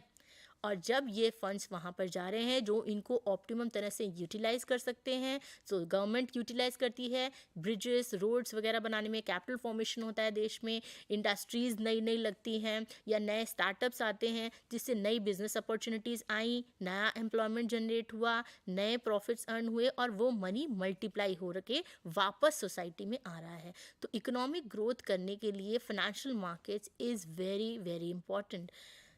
सो अब हम अंडरस्टैंड करेंगे कि फाइनेंशियल मार्केट्स है क्या। फाइनेंशियल मार्केट में जैसा कि मैं पहले भी डिस्कस करा हमने कि सिक्योरिटीज़ का सेल और परचेज़ है। फाइनेंशियल मार्केट्स दो तरह की होती हैं, कैपिटल मार्केट और मनी मार्केट। ये कैटेगराइजेशन डिपेंड करता है the period for which the funds are invested and the period for which the funds are required. इसको हम एक एग्जाम्पल के थ्रू समझने की कोशिश करते हैं। Like there is a business organization ABC Limited, right? It is a new company. It is an unlisted company, a very small company, but now they have get a business opportunity. They want to expand. They want to put new business houses. So अगर उन्हें किसी को नया business start करना है, for that they need funds, right? So what will they do? They will go to the financial market to raise their capital. अब अगर वो funds हमें चाहिए for a longer period, that is for a period of more than 1 year, so these business firms will go to the capital market. और अगर funds चाहिए for a shorter period of time, that is less than 1 year, so they will go to the money market, right? So here we understood that capital market is a market where funds are invested and raised for long period, and money market is for short period. So capital market अब हम अपने जो example की बात कर रहे थे ABC limited, अगर ABC लिमिटेड को 6 महीने के लिए या 8 महीने के लिए ही फंड्स की ज़रूरत है तो वो 6 महीने या 8 महीने के लिए बॉन्ड्स इशू कर सकते हैं या कोई और तरीके की सिक्योरिटीज़ इशू कर सकते हैं which is for a period of less than 1 year, और इन्वेस्टर्स उन बॉन्ड्स को खरीदेंगे और इस तरह से फंड्स रेज हो जाते हैं for a shorter period of time. So this is the money market. But आज का जो हमारा फोकस है it is mainly on the capital market. तो अब ABC लिमिटेड को अगर लॉन्गर पीरियड के लिए कैपिटल चाहिए, यानी कि कोई बड़ा बिजनेस लगाना है, फैक्ट्री लगानी है या कुछ नया स्टार्टअप भी किसी को स्टार्ट करना है और उसके लिए कैपिटल चाहिए, तो वो फंड रेज कर सकते हैं दो तरीके से. Either they go for the equity or they will go for the debt. यानी कि या तो इक्विटी के तरीके से फर्म्स को रेज किया जा सकता है फंड्स को, या फिर डेट के तरीके से. अब इक्विटी क्या है और डेट क्या है? इक्विटी का मतलब है हमने शेयर्स इशू करने हैं, यानी कि ABC लिमिटेड अपने शेयर्स इशू करती है और various investors of the society will buy दो शेयर्स और इस तरह से funds will move on to the ABC limited. Share क्या है? फॉर एग्जाम्पल अगर ABC लिमिटेड को 1000 करोड़ का कैपिटल रेज करना है और 100 रुपये का एक शेयर है तो उसको 10 करोड़ शेयर्स इशू करने हैं. ये शेयर्स निकालने के जो तरीके हैं वो हम आगे देखेंगे. तो ये शेयर्स उन्होंने इशू किए और इन शेयर्स को इन्वेस्टर्स ने खरीदा. अब जो छोटे छोटे इन्वेस्टर्स हैं, कोई एक साथ इतना बड़ा फंड नहीं इन्वेस्ट करने जा रहा है, लेकिन कोई 1 शेयर या 2 शेयर या 10 शेयर या 12 शेयर, थोड़े थोड़े शेयर्स बहुत सारे इन्वेस्टर्स सेल करते हैं. और ये जो स्कैटर्ड फंड्स हैं in the society with the investors, ये एक जगह क्लब होके मूव ऑन होता है to this ABC limited. Now ABC limited has issued the shares, it has got the fund. अब why will a person invest in shares? उसके बदले उसे क्या मिलने वाला है? Obviously, whenever we are an investor, we need something in return. तो share के बदले इन्वेस्टरों को क्या मिलता है? This company, when utilizes these funds, they will grow, they will earn profits. जब बहुत ज़्यादा प्रॉफिट्स वो कमाने लगते हैं तो they share their profits with the owners. A shareholder means investor who bought a share becomes a shareholder of the company. Shareholder का मतलब है you are the owner of that company for this particular share of the business. Right. तो companies क्या करती हैं? Profits को distribute करती हैं between their share holders which is called dividend. तो डिविडेंड की फॉर्म में प्रॉफिट्स रिसीव करते हैं, डिविडेंड डिस्ट्रीब्यूशन होता है. और दूसरा है कि ये शेयर्स मार्केट में भी ट्रेडेबल होते हैं व्हेन कंपनीज गॉट लिस्टेड. तो ये जो ट्रेडेबल शेयर्स हैं इनको मार्केट में वैल्यूज़ इनकी हाई होती है. तो whenever investor want to sell these shares they can sell it at a higher prices और इस तरह से उन्हें कैपिटल गेन भी होता है. तो सिक्योरिटीज़ में इन्वेस्ट करने में दो तरीके से इन्वेस्टर को फ़ायदा होता है. एक तो डिविडेंड और दूसरा है आपका कैपिटल गेन. राइट. लेकिन अगर डेट्स के फॉर्म में ABC लिमिटेड फॉर्म्स इशू करना चाहे, वो इक्विटी नहीं इशू करी, वो शेयर्स नहीं इशू करी, वो ओनरशिप डिस्ट्रीब्यूट नहीं करना चाहते हैं अपने, वो क्या करना चाहते हैं? लोन लेना चाहते हैं. राइट. इसके लिए वो इशू करते हैं डिबेंचर्स या बॉन्ड्स. बॉन्ड्स क्या है? Bonds is a instrument which give right to a person to invest for a stipulated period of time only. Right. After this stipulated period of time, these funds are returned back to the investors along with the coupon or interest rate as agreed between them. Right. So bonds क्या है? Bonds में हमें क्या करना है? एक तरह से हम लोन दे रहे हैं टू आर इन्वेस्टर्स और उसके बदले में इन्वेस्टर्स को एक फिक्स अमाउंट ऑफ इंटरेस्ट मिलता है and after a fix period of time वो फंड उनको वापस कर दिए जाते हैं. शेयर होल्डर्स को फंड कभी नहीं वापस किए जाते because they are the owners of the company unless company अपने शेयर बाय बैक करे, वो जो कि बहुत कम सिचुएशंस में होता है. तो यहाँ पर शेयर होल्डर क्या है? Share holder is the owner of the company and bond holder or debenture holder is the lender to the company. right. so यहाँ पर हमने समझा कि कैपिटल मार्केट में किस तरह से शेयर्स इशू होते हैं. आगे हम समझते हैं कैपिटल मार्केट फर्दर जो है प्राइमरी मार्केट या सेकेंडरी मार्केट दो तरह की है. अब ये प्राइमरी मार्केट क्या है और सेकेंडरी मार्केट क्या है? whenever in our case the ABC Limited goes for fresh issue of shares in the market, यानी कि पहली बार नए शेयर्स जब इशू होते हैं तो ये इशू होते हैं थ्रू दी IPO और FPO. राइट. तो प्राइमरी मार्केट क्या है? प्राइमरी मार्केट वो मार्केट है जहाँ पर शेयर्स इशू हो रहे हैं या डिबेंचर्स इशू हो रहे हैं और इनको इशू करने का तरीका है कि या तो वो IPO के थ्रू इशू होते हैं या FPO के थ्रू इशू होते हैं. राइट. और सेकेंडरी मार्केट क्या है? सेकेंडरी मार्केट वो है जहाँ पर इन्वेस्टर्स आपस में ट्रेडिंग कर रहे हैं, राइट? प्राइमरी मार्केट में यहाँ पर हमने देखा ABC limited directly is selling दो securities to the investors and investors is moving their funds directly to the company. Secondary market में क्या होता है कि कंपनी से इन्वेस्टर की डीलिंग नहीं होती है. अब इन्वेस्टर को अपना शेयर अभी नहीं रखना है, they want to get it in cashed. अब उसके लिए वो क्या करें? कंपनी तो वापस नहीं लेने वाली है शेयर अभी. When ever they have the policy, they have the schemes या बायबैक का आता है ऑप्शन, तब बायबैक होता है. तो वो शेयर सेल करने के लिए जाते हैं in the secondary market. Secondary market में शेयर सेल करेंगे और जो कोई दूसरा इन्वेस्टर जिसके पास सरप्लस फंड्स होंगे या जो इंटरेस्टेड होगा उस कंपनी में इन्वेस्ट करने के लिए, वो उनके शेयर खरीद लेगा. तो secondary market is the market which makes buyers and sellers available for the already issued shares, right? Primary market में क्या हो रहा था? पहली बार शेयर्स या बॉन्ड्स इशू हो रहे थे बाय द कंपनी. और सेकेंडरी मार्केट में क्या हो रहा है? ऑलरेडी जो लिस्टेड कंपनीज हैं उनके शेयर्स ट्रेड होते हैं, right? So this secondary market is also very important, right? Primary market, जैसा कि हमने समझ लिया कि कॉरपोरेट से को फंड्स चाहिए था, तो उन्होंने क्या किया? सबसे पहले पब्लिक में जाके शेयर्स या डिबेंचर्स या बॉन्ड्स इशू करने की कोशिश की. और यहाँ पर जो बहुत सारे इन्वेस्टर्स हैं उन्होंने फंड्स इन्वेस्ट किए और इस तरह से फंड्स मूव हुए from the investors to the corporates. So primary market is ultimately a market in which the new securities or stocks are issued, is known as primary market. The securities may be issued by a new or an existing company, used by the companies to acquire capital for the purpose of setting up a new company or for expanding an existing company, right? अब आगे बढ़ते हैं. जैसा कि मैं अभी पहले भी डिस्कशन स्टार्ट हुआ था हमारा कि शेयर इशू करने के दो तरीके हैं, या तो पब्लिक इशू करते हैं या पब्लिक इशू के अंदर या तो IPO आता है या FPO आता है, right? So IPO is when first time new shares are issued by the company, this is IPO. Later on when this company want to get it expansion of business, तो उसके लिए उन्हें और फंड्स चाहिए, तो वो दोबारा से फ्रेश इशूज करते हैं अपने शेयर्स को, which is called further public offer या FPO. Now right issue is also way of issue. Right issue क्या है?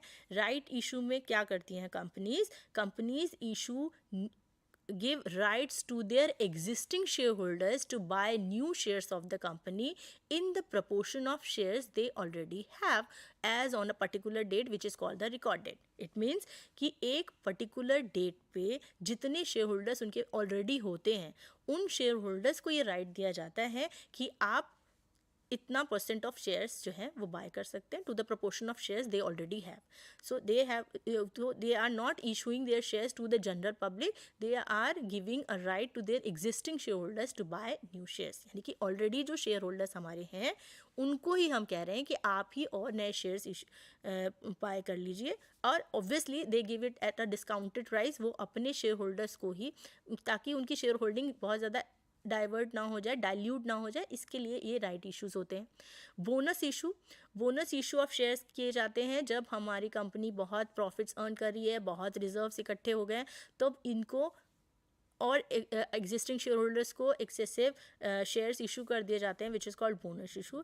And private placement is the last way of issuing shares. यहाँ पर कुछ स्पेसिफिक ग्रुप ऑफ पीपल, जो 50 से 200 तक के लोगों को ही प्राइवेट प्लेसमेंट यानी स्पेसिफिक इतने ही लोगों को शेयर्स इशू किए जाते हैं. इसके लिए ऑब्वियसली कंपनी लॉ में बहुत सारे रेगुलेशंस रूल्स हैं, उनको फॉलो करने के बाद ये किया जाता है. In this slide we can see some famous IPOs which came up in the last year. Zomato, Nykaa, ये बहुत फेमस हुए थे, एंड पेटीएम ऑल्सो. तो इस तरह की ये नए स्टार्टअप्स हैं जो अपने IPOs लॉन्च किया था जिन्होंने, और ये काफ़ी फेमस भी हुए थे. ठीक है. Now we already have discussed a lot about the primary market and the secondary market. Secondary market is very important, right? So let's discuss something more about the secondary market. Secondary market में क्या हो रहा है कि जो already कंपनियां securities issue कर चुकी हैं उन सिक्योरिटीज़ को इन्वेस्टर्स आपस में ट्रेड करते हैं थ्रू स्टॉक एक्सचेंजेस और OTCs। Stock exchanges physical markets हैं जहाँ पर ये ट्रेडिंग होती है, राइट। सो यहाँ पर जो लिस्टेड कंपनियां हैं सिर्फ उनके ही शेयर्स जो हैं वो ट्रेड होते हैं। तो यहाँ पर क्या हो रही है, यहाँ पर एक्चुअली इन्वेस्टर्स और इन्वेस्टर्स के बीच में डीलिंग हो रही है। Company is not directly involved in secondary market, right. So यहाँ पर कोई नए फंड्स रेज नहीं होते, कोई नए फंड्स इन्वेस्टर्स से बिजनेस फर्म्स की तरफ मूव नहीं होते, लेकिन इन्वेस्टर्स के बीच में ही ये इन फंड्स का सर्कुलेशन होता है। इस तरह से सेकेंडरी मार्केट वर्क करती है। Secondary market is very important because secondary market is the only market which determines the price of the securities, right। जैसे कि हमने कहा था कि जब इन्वेस्टर कोई सिक्योरिटी खरीदता है तो उसका मेन एम होता है इनकम अर्न करना in by way of capital gain also. तो उसको कैपिटल गेन तब होगा जब उसका शेयर का प्राइस बहुत हाई होगा, राइट। तो इन स्टॉक एक्सचेंजेस में या सेकेंडरी मार्केट में शेयर का प्राइस डिसाइड होता है। इट डिपेंड्स, अब शेयर का प्राइस कैसे डिसाइड होता है, it depends on the number of buyers and sellers in the market. If number of buyers are more, right, it means company बहुत अच्छा कर रही है, so many people want to buy shares of this a particular company, तो company बहुत अच्छा करने की वजह से उसकी मांग ज़्यादा है और इस वजह से इनके शेयर्स अप हो जाएंगे, बहुत ज़्यादा हो जाएंगे। लेकिन अगर यहाँ पर सेलर्स ज़्यादा हो जाए, यानी कि कंपनी के बारे में कुछ निगेटिव न्यूज़ आ जाए या कंपनी के बारे में लोगों को ऐसा लगे इनकी ग्रोथ प्रोस्पेक्ट्स कम है और कंपनी डाउन जाएगी, इस वजह से लोग क्या करते हैं, ज़्यादातर उन कंपनीज़ के शेयर्स को बेचना चाहते हैं। तो जब number of sellers in the market rises तो यहाँ पर प्राइस क्या होता है, शेयर का कम हो जाता है। तो इस तरह से secondary market is the market which determines the price of the securities, right. So ये बहुत इंपॉर्टेंट मार्केट है क्योंकि इसकी वजह से ही एक्चुअली इन्वेस्टर्स बूस्ट होते हैं ज़्यादा से ज़्यादा पैसा इन यहाँ बिजनेस फर्म्स में इन्वेस्ट करने के लिए, क्योंकि कैपिटल गेन की फॉर्म में उन्हें इनकम हो सकती है, स्पेक्युलेटिव गेन्स भी हो सकते हैं। So this market is very important in deciding about the price of the share. And secondary market is also very important barometer of the economic growth of any country. जैसे हम जो हमारा Sensex है या जो हमारे शेयर के prices हैं, जब ये इंडेक्स नंबर यानी कि जो average price of securities which are trading in any economy goes up, तो ये माना जाता है कि economy is at increasing rate, जो इकोनॉमिक ग्रोथ है वो बढ़ रही है, राइट। तो इस तरह से हमने देखा कि सेकेंडरी मार्केट क्या है और प्राइमरी मार्केट क्या है। So secondary market is a centralize market for buying and selling stocks where the price is determined through supply mechanism. इसके अलावा हमारे वो सेबी है, सेबी इज़ अ रेगुलेटर जिसकी सिक्योरिटी की वजह से इन्वेस्टर्स इन्वेस्ट करते हैं। सो आई होप हमारा आज का जो ये डिस्कशन था इससे इन्वेस्टर्स को काफ़ी अवेयरनेस मिलेगी कि savings is very important and investing prudently is even more important, right। So saving is also important, investing prudently is also very important, not only for our good, not only for our benefit, but also for the benefit of the society as a whole. So here I am going to winding up. Thank you very much.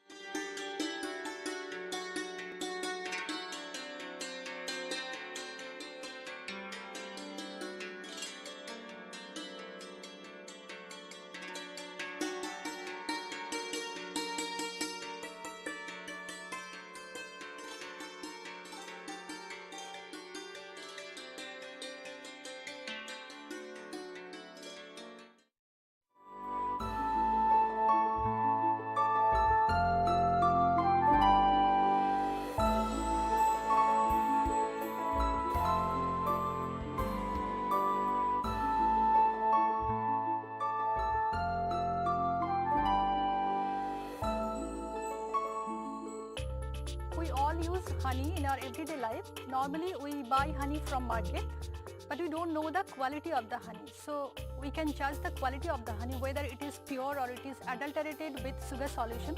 We can do a simple test at home and you can judge whether the honey is pure or adulterated. For this test, we have to take a glass of water. Now we'll add a spoon of honey.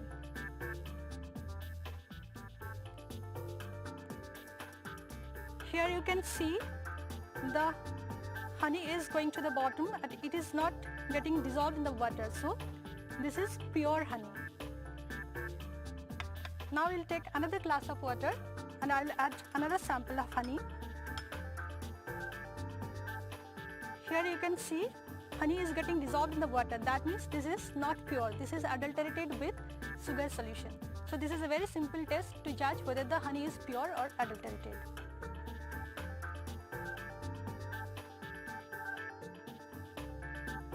We all use sugar daily, but we don't know the quality of the sugar, whether it is pure or it is adulterated with chalk powder or something like that. You can do a simple test at home and you can see whether it is pure or not. So for this test, we need a glass of water. I'll put sugar powder in a glass of water and mix it well. If there is no sediment, if the solution is clear, then we know that this is a pure sugar sample. So here you can see the clear solution. That means the sugar is pure. Now we'll take another glass of water and we'll put another sample. Now you can see the sugar is not getting dissolved. That means there is impurity. The sugar is adulterated with chalk powder. You can see the turbidity. The solution is not clear. And if we keep it for some time, the chalk powder will settle down at the bottom. So we can see the sediment. So this is the difference between the pure sugar and the sugar adulterated with chalk powder.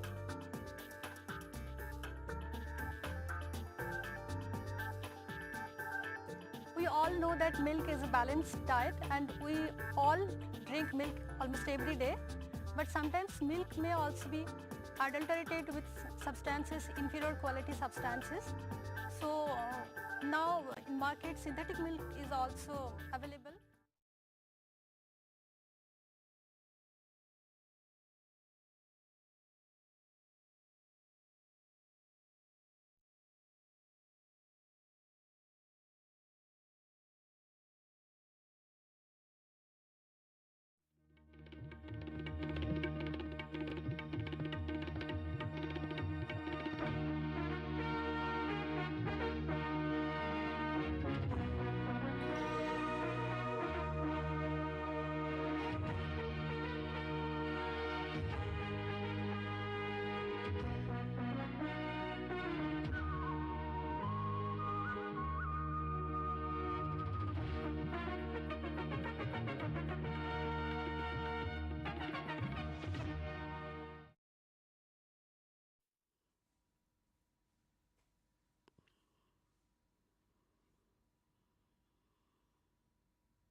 Hello student. Today I'm going to talk and basically introduce this course, Introduction to Gender and Governance.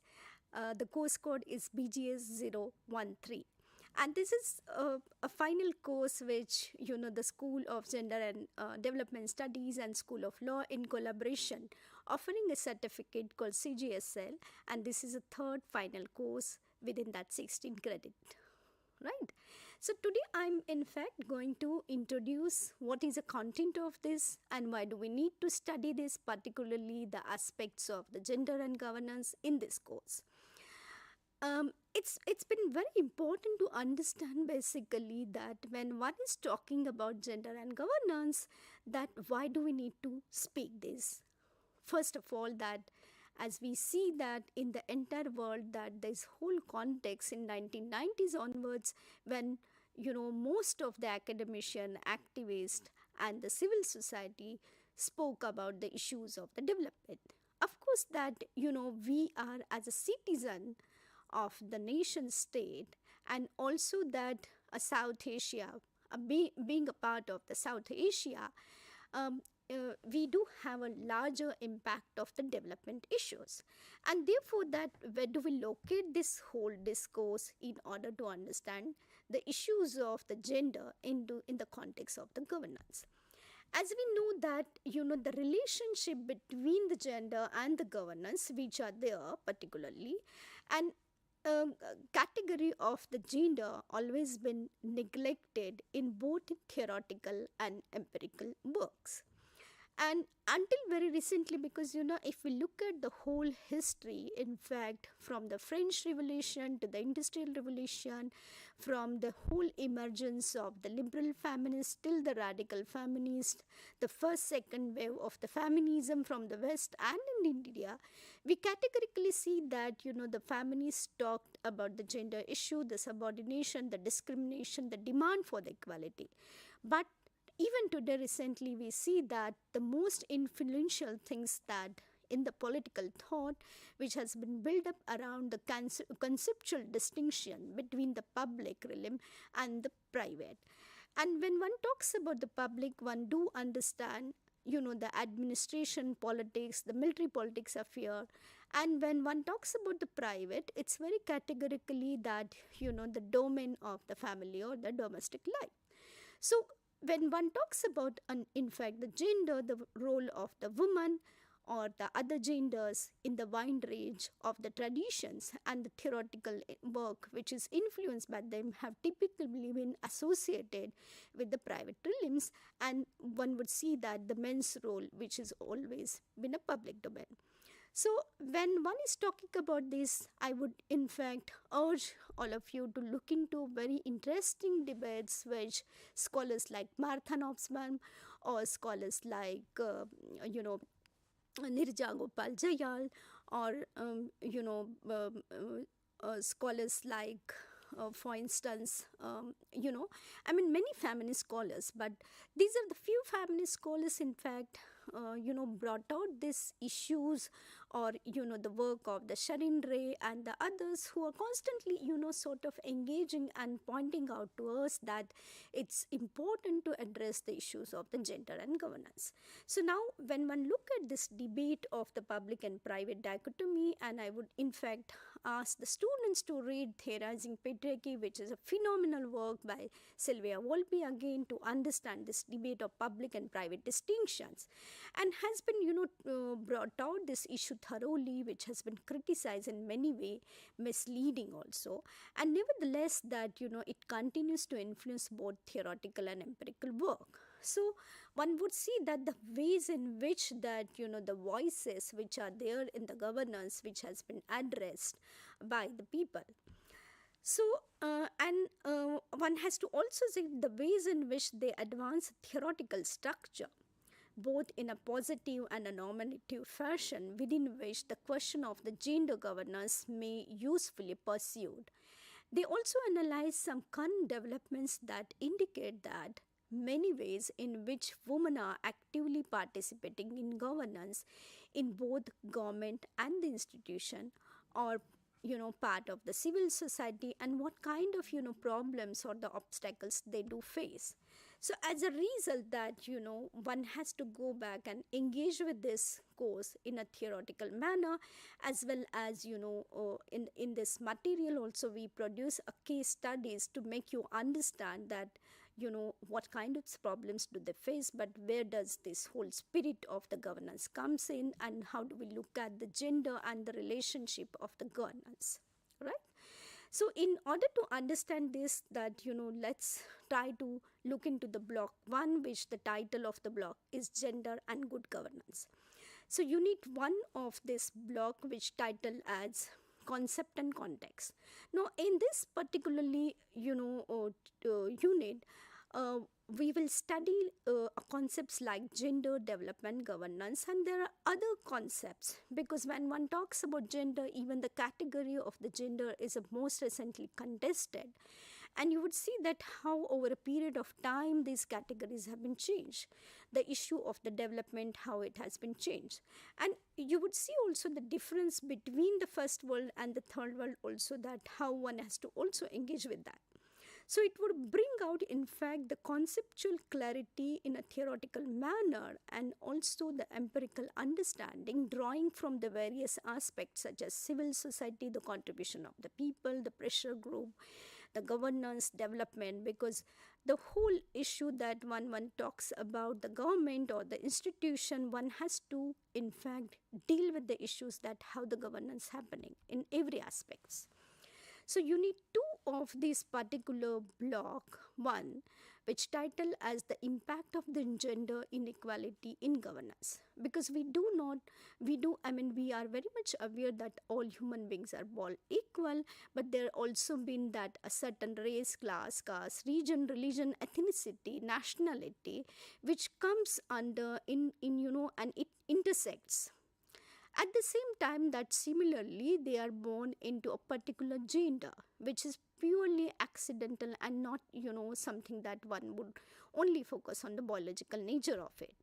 So however that it may be, whenever sensibilities one gains, it is a social derives and then discrete the societal construction arrived at during a long period of time, that how these changes happen. But yes, we must accept that the ways in which one is engaging, it is going to bring out change, because unless we engage with this discourse, one is not going to go and understand anything about it, right?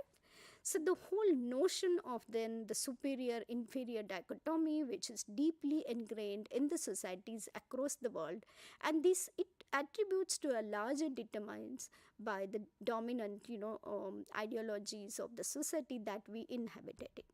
So in this particular then unit, we would sort of learn to look into the nature of the gender inequalities, which is omnipotent, and then underlying the reasons for it. At the same time, we do try to understand the problems which emerge in ensuring gender parity and equality in different spheres of the governance. As we move on, that in the unit 3 of the block 1, locating the gender in the governance discourse is a title of the unit, but the whole idea of the gender is integral to the modern imagination of the human diversity, and we do know that the modern democracy in fact talked about it. So even though there might be the ways in which the category of the sex understood, but there is also been a gender which is socially and culturally constructed. And as we study in fact the material, and in the course 1 we do distinguish between the sex and gender categories, but in this particular unit one would try to locate in fact how there's historically in the human history the dominant gender discourse remained restricted, and particularly this whole binary which was there, male female binary, and to what extent that the possible existence of any other gender types are emerging. And we do know that of late there has been a growing recognition of the other gender identities, which particularly LGBTQ and how one is going to go and engage with it. And the fundamental question which comes again here is the masculinity and the patriarchy, because it remains dominating in some or other form in the society, and therefore you see that the male is a superior and the female is the ways in which it is imposed as an inferior category. So the whole question comes in again the superiority of the male values, and hence the how one would engage with this. So in this particular then the unit, it draws our attention to underline the four lines of the gender inequality, why it's prevalent, and what are the structure of it, the institution both in public and private domain, and how one would look into those debates in order to understand these categories in a deeper manner. So one has to further engage with this, and one would clearly see that through reading this units and chapter that one is going to understand the whole historical background of it, and how one is going to locate this debate, sort of contextualize these debates in order to understand in a deeper manner. And at the same time, one has to critically sort of engage with this, that the informed nuanced ways in which that the category of gender is undermined. So therefore that in the next block 2 of this particular course, Gender and Governance, the block 2 title is Women in Local Governments. And in this, the unit 4, which is dealing with the historical background of the local governments in India. Now we all of us knows that local government India falls mainly under two categories, and one would see that particularly the rural and the urban categories, right? And when one is studying about the rural category, governance, particularly in order to understand rural self-governments and the urban self-governments, one would immediately the thought comes in is that the Panchayat Raj system. Now, which we call it PRIs also, but how the whole debate emerged in India. So there are about 3 million elected representatives in Panchayat institution at this moment, and about 1/3 of them are women. So there are more than say 6,40,000 villages which is having panchayat, and about 6,000 intermediate bodies and 500 district level bodies. And so therefore, if you look at even the whole average ratio, the panchayat covers about 99.6% of the India's rural population. And the ways in which the power functions at the PRR levels from state to state, of course it differs, but at the same time how the system exists in the state, except few states like Nagaland, Meghalaya and the Mizoram, they do not have. But the Panchayat Raj system in fact provided all states having the population more than 2 millions, but how the category of women functions, how the planning, how the implementations of the schemes for the economic development, social justice relating, these kind of 29 subjects are, given in the indicative list of this. And therefore, this through this that one is trying to sort of understand and map the historical background of the so-called local self-government and its evolution, at the 3-tier level. The next unit, which is titled as the committees constituted by Government of India, its initiatives taken by the state governments, in which that if we look at in fact the whole history, one would see that before the 73rd, 74th amendment, the ways in which that 1947 and onwards, like 1940s to 1980s onwards, if we look at the whole constitution, one would see that in 1992, in fact, the Panchayat Raj, through the parliament, that the Panchayat Raj institution become a mandatory through the constitution. But there's a whole debate, in fact, when our constitution makers were talking about this issue, but it might not be say particularly one particular word, Panchayat Raj institution, but there was. So there are several committees appointed. For instance, the Balwant Rai Mehta committee report, for Ashok Mehta committee, which in fact streamline the functions of the Panchayati Raj system. And then there are also it spell out the initiative taken by the respective state governments, select the state governments, and then the committees were appointed. Now the next unit, which is 73rd and 74th constitutional amendment, in which one would see that how one is engaging with this whole debate of the 74th, 73rd amendment acts and how it emerged, because historically there is whole debate to this, and through this one would see the basic historical knowledge about the local self-government, how this decentralization and democratization of this occurred in India and what are the functions of it.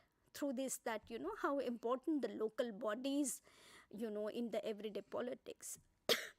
Unit 7 in fact brings out the change makers and the grassroots and the problem faced by the women in the grassroots governance. Now this is something which is a very fundamental, because if we really want to bring out a change, that at the grassroots we need to bring out the change. So can women bring out a change? That is what the question which is posed. And of course in this unit therefore we are discussing that women are change makers and they are going to bring out a change. But what kind of problems do they face in the everyday life? So in this particular then the unit, it spells out for all of us that yes, women can bring out a change, and through the case studies in fact what kind of struggle women did, because we do know, we all of us knows that at at local level when there is local self-governance works and functions.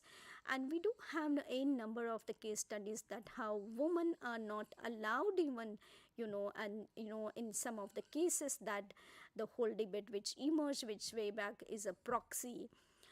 But then one needs to again question that if a woman coming from, for say instance, that coming from SC/ST background, then she is not supposed to, or he is not again supposed to be allowed to function properly. But that can happen also in the context of the men. So we need to also understand through the studies and through the case laws and the review of literature which is available through different institutions, that yes, they are still struggling and fighting and making their contribution for the nation state, or at the whatever level they are contributing to. So block 3 of this particular course is titled as Women's Political Presentation and Participation, and in this particularly that one is engaging with women in legislature. So women legislatures are there, what they are dealing with, what roles and representation of women is there in legislation. It is discussed in fact in the social composition of the lawmakers in the context of the lawmaking, because someone who is sitting as a woman, as a legislation body elected member, has to do it for the citizen. So what is the gender nature of the legal institution? And one of the central question which this unit is going to address is about the women legal luminaries and the women lawyers also, how they faced a gender dimension of this, the whole discrimination. At the same time that seriously they are going to engage with this debate and the ponder upon the progressive nature of the law and the patriarchal society, how this whole debate which is there. Unit 9 in fact is bringing out a comparative based practices in which the students are going to understand women's participation in the local self-government, and how it brought out a sort of gateway, a fair equal world where women can imagine the economic and civic participation in the national and international level. And one has to categorically see that at not only at the global level, if you look at the UN report 2021, 6.2 million elected representative at the local government only are there, and then only 2.18 million are average 36% are the women. So one has to see that how one is engaging, and this broadly gives an idea about the entire world in this particularly, and where we have brought out number of case studies. So this particular unit is going to discuss about this, the representation across the world. In the unit 10, legal literacy and the leadership, the question of the legal literacy and the leadership position itself is in the context of relation between the nation states, hegemonic institution and the citizen, which is posing in fact a debate further to that law across, and the democratization of the law is necessary, in which that it positions the fundamental debate on the legal literacy. Because today if you see and look at the various policies of the government, the legal literacy is one of them. And if you in fact sort of see and look into this debate, particularly in law institution, or where many of the national law students would probably will inform that it's a mandatory in many of the universities, this whole legal leadership and literacy, because law is something which even in India, because legal literacy also brought out a sort of consciousness among the citizens that look, these are there. So when one is not knowing anything, that through this that one would get to know what are the rights of oneself. And in the block 4 then particularly, that the impact of the development policies which one is talking about in the unit 11 of this, the globalization and post-globalization phase, because today we are into post-globalization phase, but we need to understand the background of the globalization.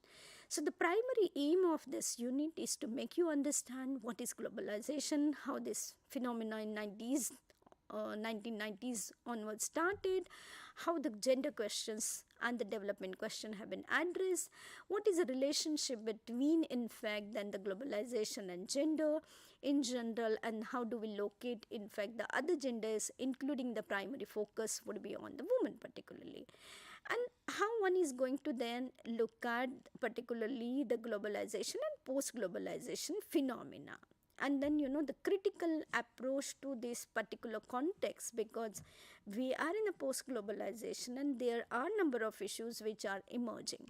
So, and particularly in the context that the ways in which that the labor force participation which is happening in general, and then where do we look at, because we recently experienced the pandemic and we see that there is a drastic change in labor force participation, particularly in context of the woman, as the job, the requirement which was there, the pandemic has in fact, shattered the complete world. So labor force participation is one of the key issue where one is to look at this, and where one is going to look at this whole issue and contextualize in the different categories of the, the sectors, unorganized sector. And the next unit then title is changing nature of the occupational association, in which one is going to sort of understand this debate from the country, from one country, that if we look at even in India, the enormous variety of the occupations are there. So broadly, what kind of occupations are there, how do we classify it, and then if we look at the sectors, particularly the sectors which is, we call it occupational sectors, then how we should see the shifts, in fact the essential and sustainable acts, particularly in agriculture, allied activities, poultry farmings and the other activities, how one is going to go and what is the human existence into that. So in this particular unit, then one would going to go and understand that the occupational association in India in 1990s onward. So unit 14, then if we look at categorically, one would see that how the International Labour Organization look at the informal economy broadly, and then how one is looking at these particular divisions in order to understand the small scale industries, the labor relationship, the personal social relationship, and the contractual agreements with the formal guarantees. So the informal sector which is very much there, and how one is looking at the domestic legislation of it. So the aim is to conceptualize the informal sector vis-a-vis in India and study and engage where do we locate particularly then the women's issue.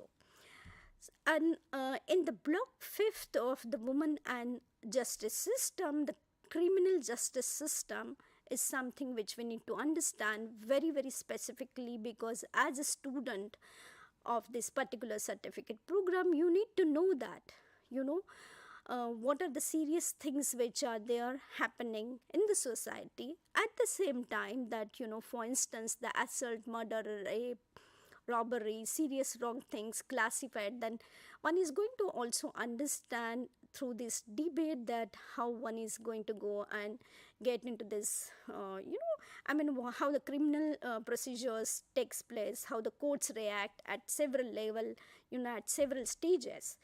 In the next unit, then access to justice, one is going to go and understand then the larger issues related to the access to justice. And it's a bigger debate, in fact, in access to justice, where one would see that the ways in which that, the whole question is that the access for whom and who gets justice. So one is engaging in a deeply manner with different kinds of case laws to show you the whole idea to access to justice from a different perspective. The next unit is that woman lawyer, in which you would engage with that what kind of problems, discrimination, subordination women lawyers face, and we have a number of the, evidences to support. So here that, from the first lawyer till now, that after India's independence, that what is the kind of contribution women did. So through this complete,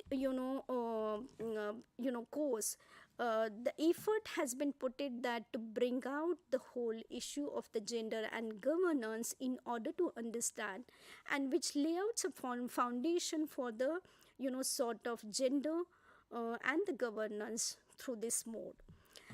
I'm sure that you are going to go and read this very thoroughly, in which you are going to sort of bring out a new engagement innovation, where you can also link these debates on gender and governance in order to understand the new cases which are happening and occurring in India and across the world. And the new the kind of legislation and judgments which every courts which are dealing with, whether it's a high court or the Supreme Court in India. So you can link those debates in order to gain more knowledge into this course. Thank you.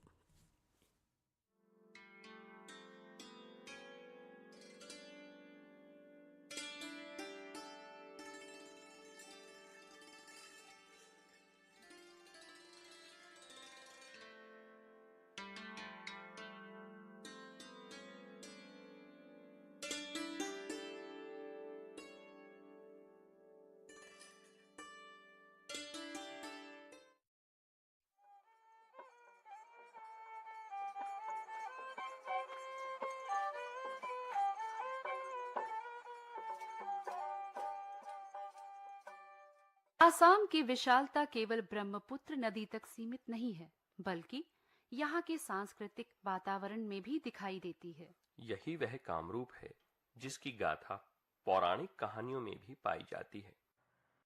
मैं कामरूप हूँ, मैं साक्षी हूँ उस पौराणिक काल का। प्रभु महादेव की करुणा से मुझ में ही कामदेव को नया जीवन मिला, इसलिए मैं कामरूप हूँ। ऐसी ही एक पौराणिक गाथा जुड़ी है आसाम के गुवाहाटी में स्थित मां कामाख्या देवी के मंदिर के साथ।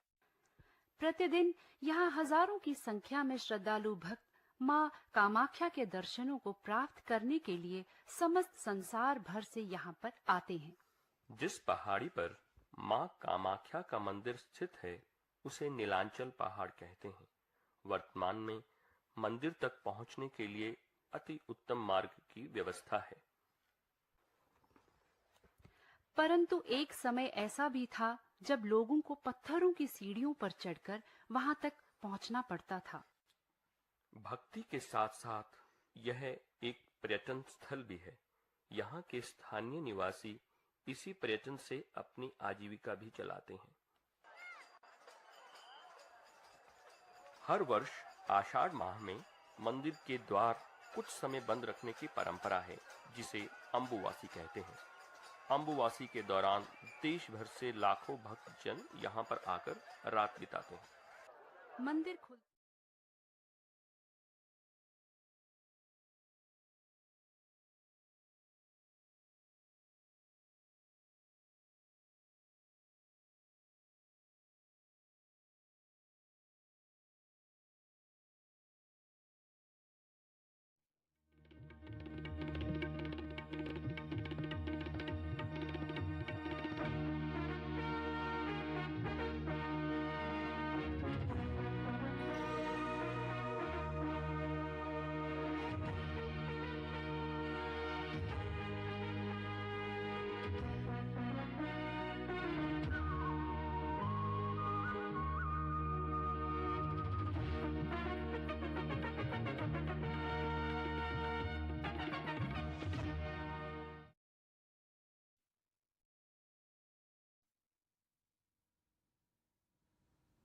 Hello friends, welcome to this live teleconferencing session of Indira Gandhi National Open University. Today we are going to discuss another very important topic from your MA Education program. The title of today's discussion is Sampling in Educational Research, its fourth part. Already we have discussed in our earlier teleconferencing sessions the first three parts of sampling in educational research. Part 1, Part 2 and Part 3. Before starting our discussion, let me to introduce myself. I, Dr. Niradhar De, Associate Professor, School of Education, Indira Gandhi National Open University, welcome you all to this teleconferencing session from my personal behalf as well as from the behalf of my school, that is School of Education. As I have already said that today's topic of discussion, that is sampling in educational research. This is the fourth part of sampling portion of your MA education program courses. I have already said that the topic has been taken from your MA education program, and mostly the topic is addressing two different courses. First course code is MES016, that is educational research, and the second course, that is MESP001, this is the course code, and course title is dissertation. So friends, as you know, in MA education program, the two courses that today I have included in this discussion, one is the first year course, that is the theoretical course, that is MES016 educational research. Course title is the educational research.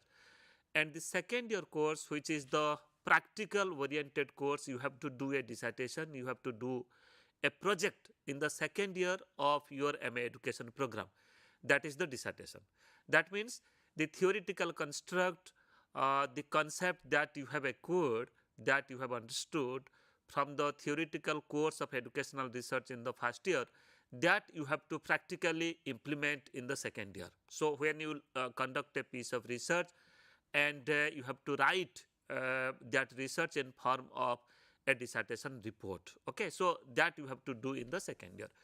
So the topic, that is sampling in educational research, if I will go further, the important discussion points that today we will be discussing in this session, that is, first of all, what is the concept of population and sample? Already we have discussed in our earlier sessions. Still then I will definitely touch upon the very concept of a population, then sample. Then what are the different types of sample, that also we will discuss.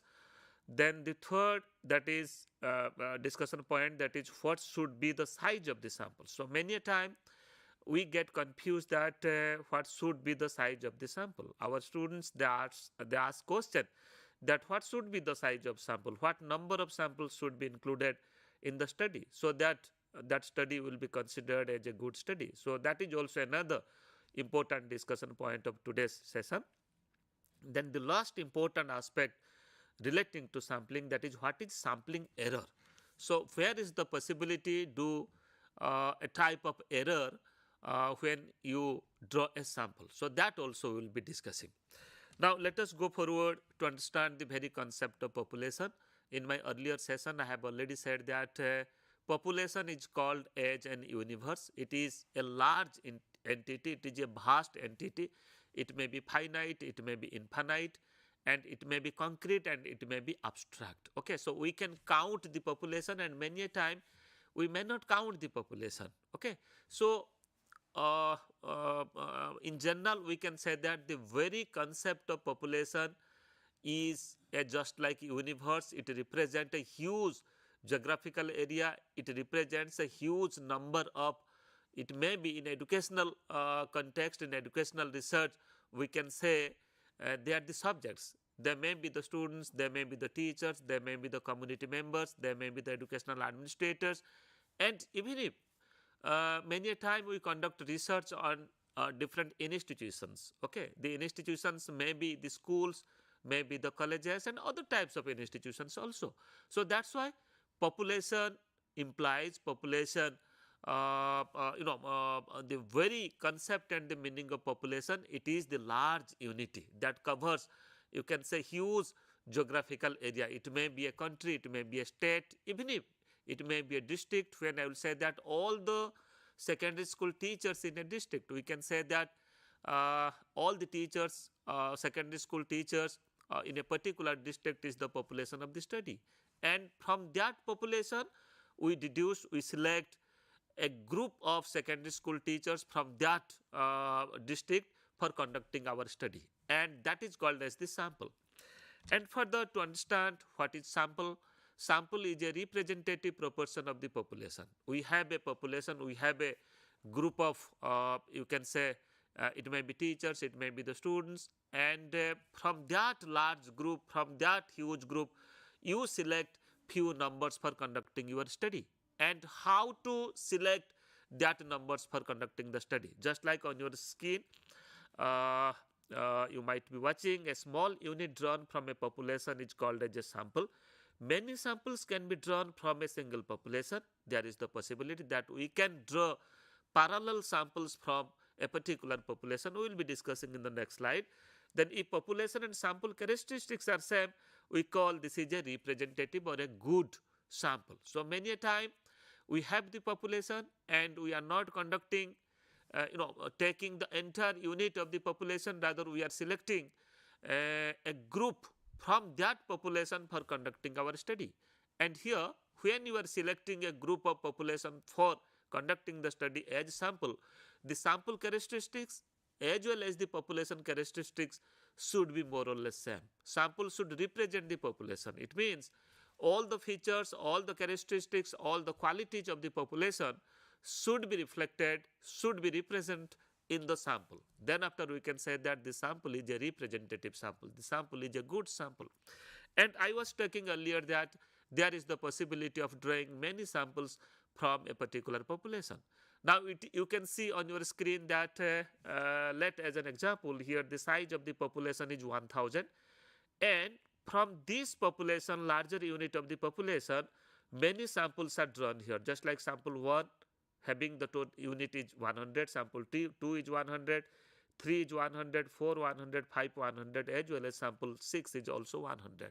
So here you see there is the possibility, because we have already listed the unit of the population.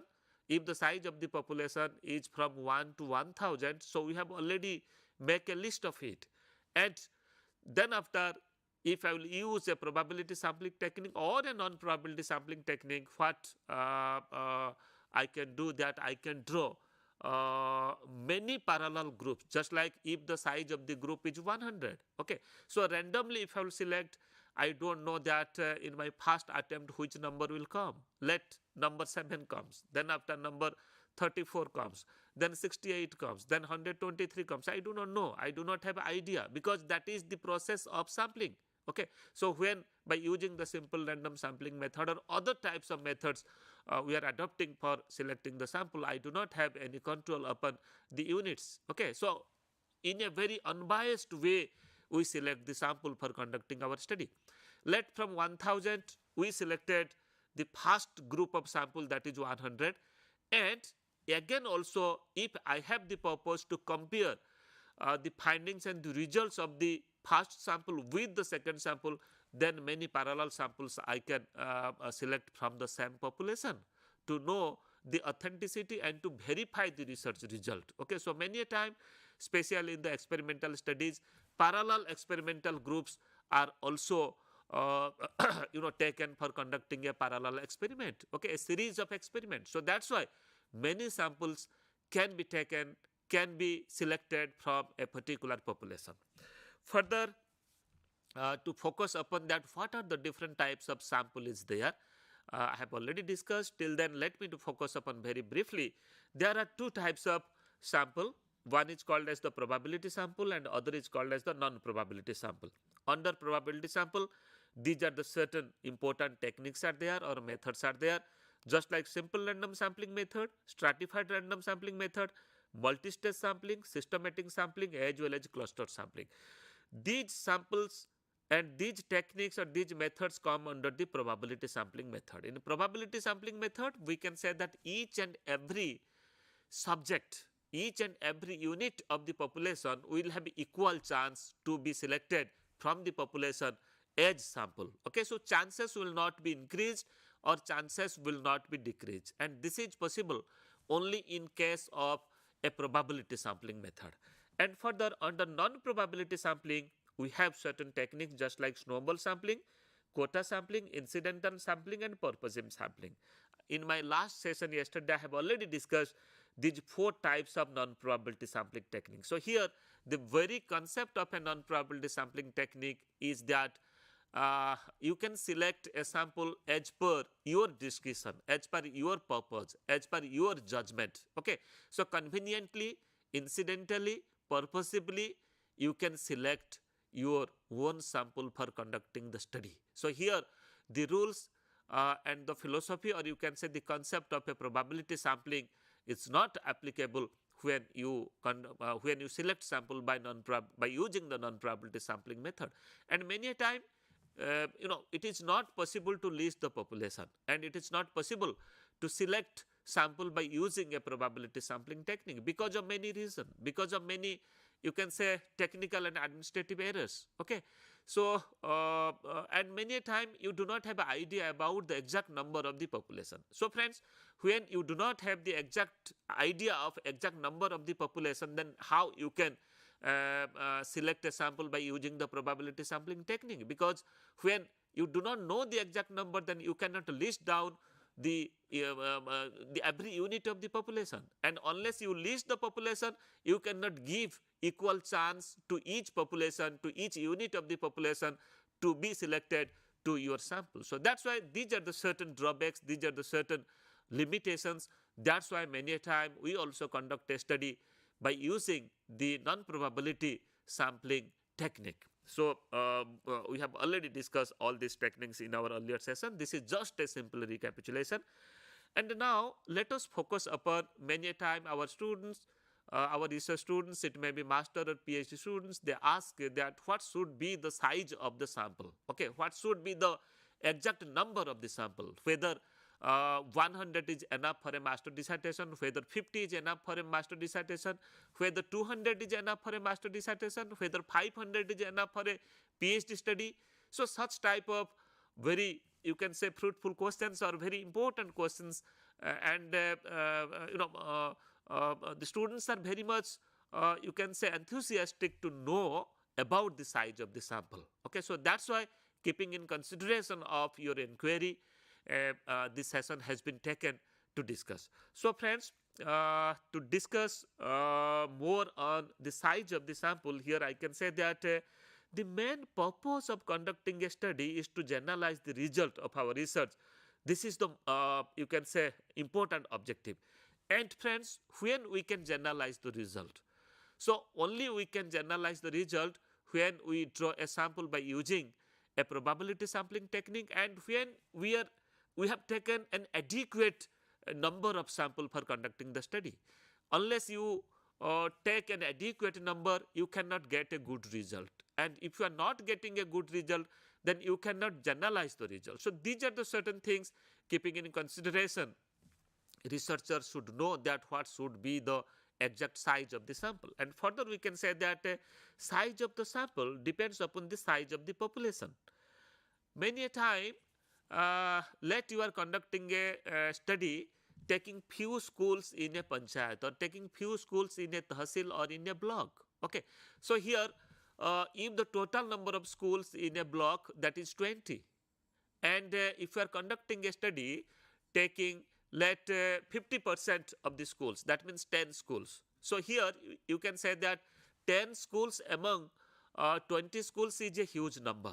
So here the result that you will get, that may be more or less similar with the population result. Okay, but if you are taking the number of schools in a district, let the number is 100 or the number is 200, or if you are taking the number of schools in a state, the numbers may be 1,000, it may be 5,000, it may be 10,000, and from 10,000 population or 10,000 schools, if you want to conduct a study taking only 10 schools, the result that you will get, that may not be generalized. So that's why clearly you should understand that the size of the sample that you can determine when you can correlate it, when you have a clear idea about the population. So what is the size of the population? Then accordingly you can take a decision the size of the sample. And further, in educational research, in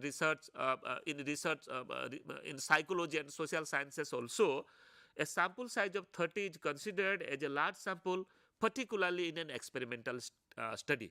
If our size of the sample is 30, we consider that this is a good sample, this is an adequate number of sample, or you can say this is a large sample. And that is not in case of a survey research, a descriptive survey research. Okay, but that may be a good sample, that may be a large sample in case of an experimental research. Okay, in education, in psychology, and social sciences also, we do many experimental studies. And friends, if you are conducting an experimental study, you can conduct the study taking a sample size of 30. That will be considered as a good sample. But that the size of 30, that may not considered as a good sample in a survey research. Then what should be the size of the sample in a survey research? And further, I can say that in survey research, size of the sample depends upon the population size, and the most important thing is much sample we cover from the population, more reliable and authentic result we can evident. I have already said that if you are touching upon only 2% of the population as sample, and in another study if you are touching upon, or if you are including 10% of the population as sample of your study, and in another study if you are targeting, or if you are taking 50% of the population as sample of your study. So here you see, simply by conducting this the series of research, just by taking the number of samples, sometimes it is few, then after you have just increased the size of the sample, you will find that there will be the difference in the result of the study. Okay, so that's why much number of sample you can include in your study in comparison to the population, then you will get a very good result, or the evidence or the research findings that you will get, definitely that will be near to the population result, and that can be further generalized. Now let me to very briefly focus upon sample size in a survey research. So what should be the size of the sample, particularly in a survey research, in a descriptive survey research, or you can say in a field survey research. When we are going to the field, we are just including the teachers and students, particularly in education, and community members, SMC members, and we conduct a study. So what should be the size in the survey research? You see, there is no such standard number of size of the sample required for a survey research, but few authors have mentioned it is as 10% of the coverage of the population, and few authors have mentioned it is 500 in number, but it depends upon the nature of the research and the purpose of the study, and further it varies from an academic project and methods that you adopt in research. So try to understand. There is no such standard rules. There is no such theories behind the size of the sample. But if you take the example of Donald and Airy, if you take the example of L.R. Gay, if you take the example of other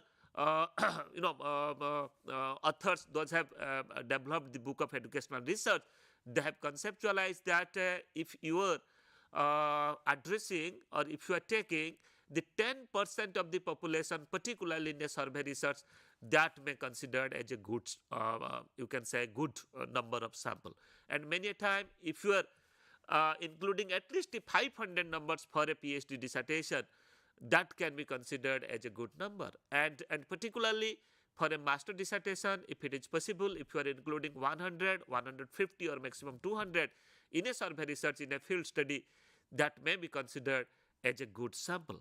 But it depends upon the type of research that you are conducting. If it is an academic research, it is okay that 10% population is good. But if it is a project, and if the project is carrying the population of an entire state, then definitely the size of the sample should be increased. Okay, and the methods that you are adopting.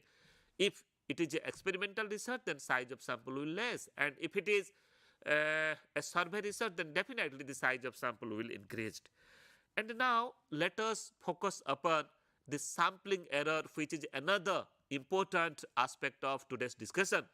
Here two things let me to focus upon. The measure estimated from the sample is called as statistics, and the measure estimated from the population is called as parameter. And now you see the difference between parameter and statistics is called as sampling error. I will explain it with a very good example. Just like let you have conducted a study, the size of the population is 100 and you have conducted the study taking the sample size that is 20. Okay, so you conducted two studies, one taking the entire unit of the population and other by taking only the sample that is the number is 20. The result that you will get, if you estimate the result, if you go through the statistical analysis, you can say the measurement that you will get from the sample estimate, the observations from the sample, that is called as statistics, and the result that you will get from when you are addressing the entire unit of the population, that is called as the estimate, that's called as the parameter. And you will find that the result is not similar. There is the gap between the findings of parameter and statistics, and that gap is called as the error. Why gap occurs? Because of certain error in the sampling. Okay, so then how to understand that, what are the different types of error and how to minimize that error also. Further we will be discussing that. Just like there is the possibility of making 4 types of errors. Just like here, when we are drawing our sample by using a random sample method, okay, in a random sampling method, we there is the possibility of committing a type of error that's called as a type of error. And in random sampling also, there is the possibility of conducting another error, that is random sampling related to the non-sampling error, that is the measurement related error, that's called as a C type of error. Then again, systematically, when we are doing or conducting doing a sampling, conducting a sampling, drawing a sample, there is the possibility of making a systematic error, that's called as a B type of error. And many a time systematically, which is related with the non-sampling error, that's called as the measurement related error, that is the D type of error. So 4 types of errors is possible for the researcher when they are selecting a sample for conducting a study. Now let us try to understand that what is A type of error, what is B type of error, what is C, and what is D type of error. Now let me to focus upon A type of error, that is called as random sampling error. Random sampling error. So here how we can do this random sampling error. Many a time when you select a sample randomly, sometimes selection of a single unit of the sample affects the entire sample statistics. Just like a single extreme value, it may be high or low, of a sample unit affects the value of the entire sample. Let me to give one example here. Let you consider the daily wages of 10 people. Just like here you see daily wages, and here these are the sample unit, and you ask to 10 different people, okay, 10 different individual. First individual said that he or she earns 250 rupees per day, second said 280, third said 300. Then accordingly you see the 10th person, he or she said that 8,000 per day. It is also possible. And when you calculate the average, when you add all the wages of 10 people in one day and divide it by 10 to get the average value is here 1065. Just you see the one extreme score, that is the 10th individual who gets 8,000 per day's wage. When you add with the others, the average is coming 1065. Now you see, you compare the average score with the first individual's daily wage score, that is 250. So how much difference it is. So accordingly, a single high score or a single low score many a time affect the entire population, entire result of the study. And the second is called as the systematic sampling error. So how it is possible? It refers constant error in sampling. This is also called as a bias in sampling. It creates difficulties in generalizing the result of the sample. Very example is drawing sample from a favorable location. So many a time we are drawing the sampling, we are selecting the sample, but what we are doing, we are just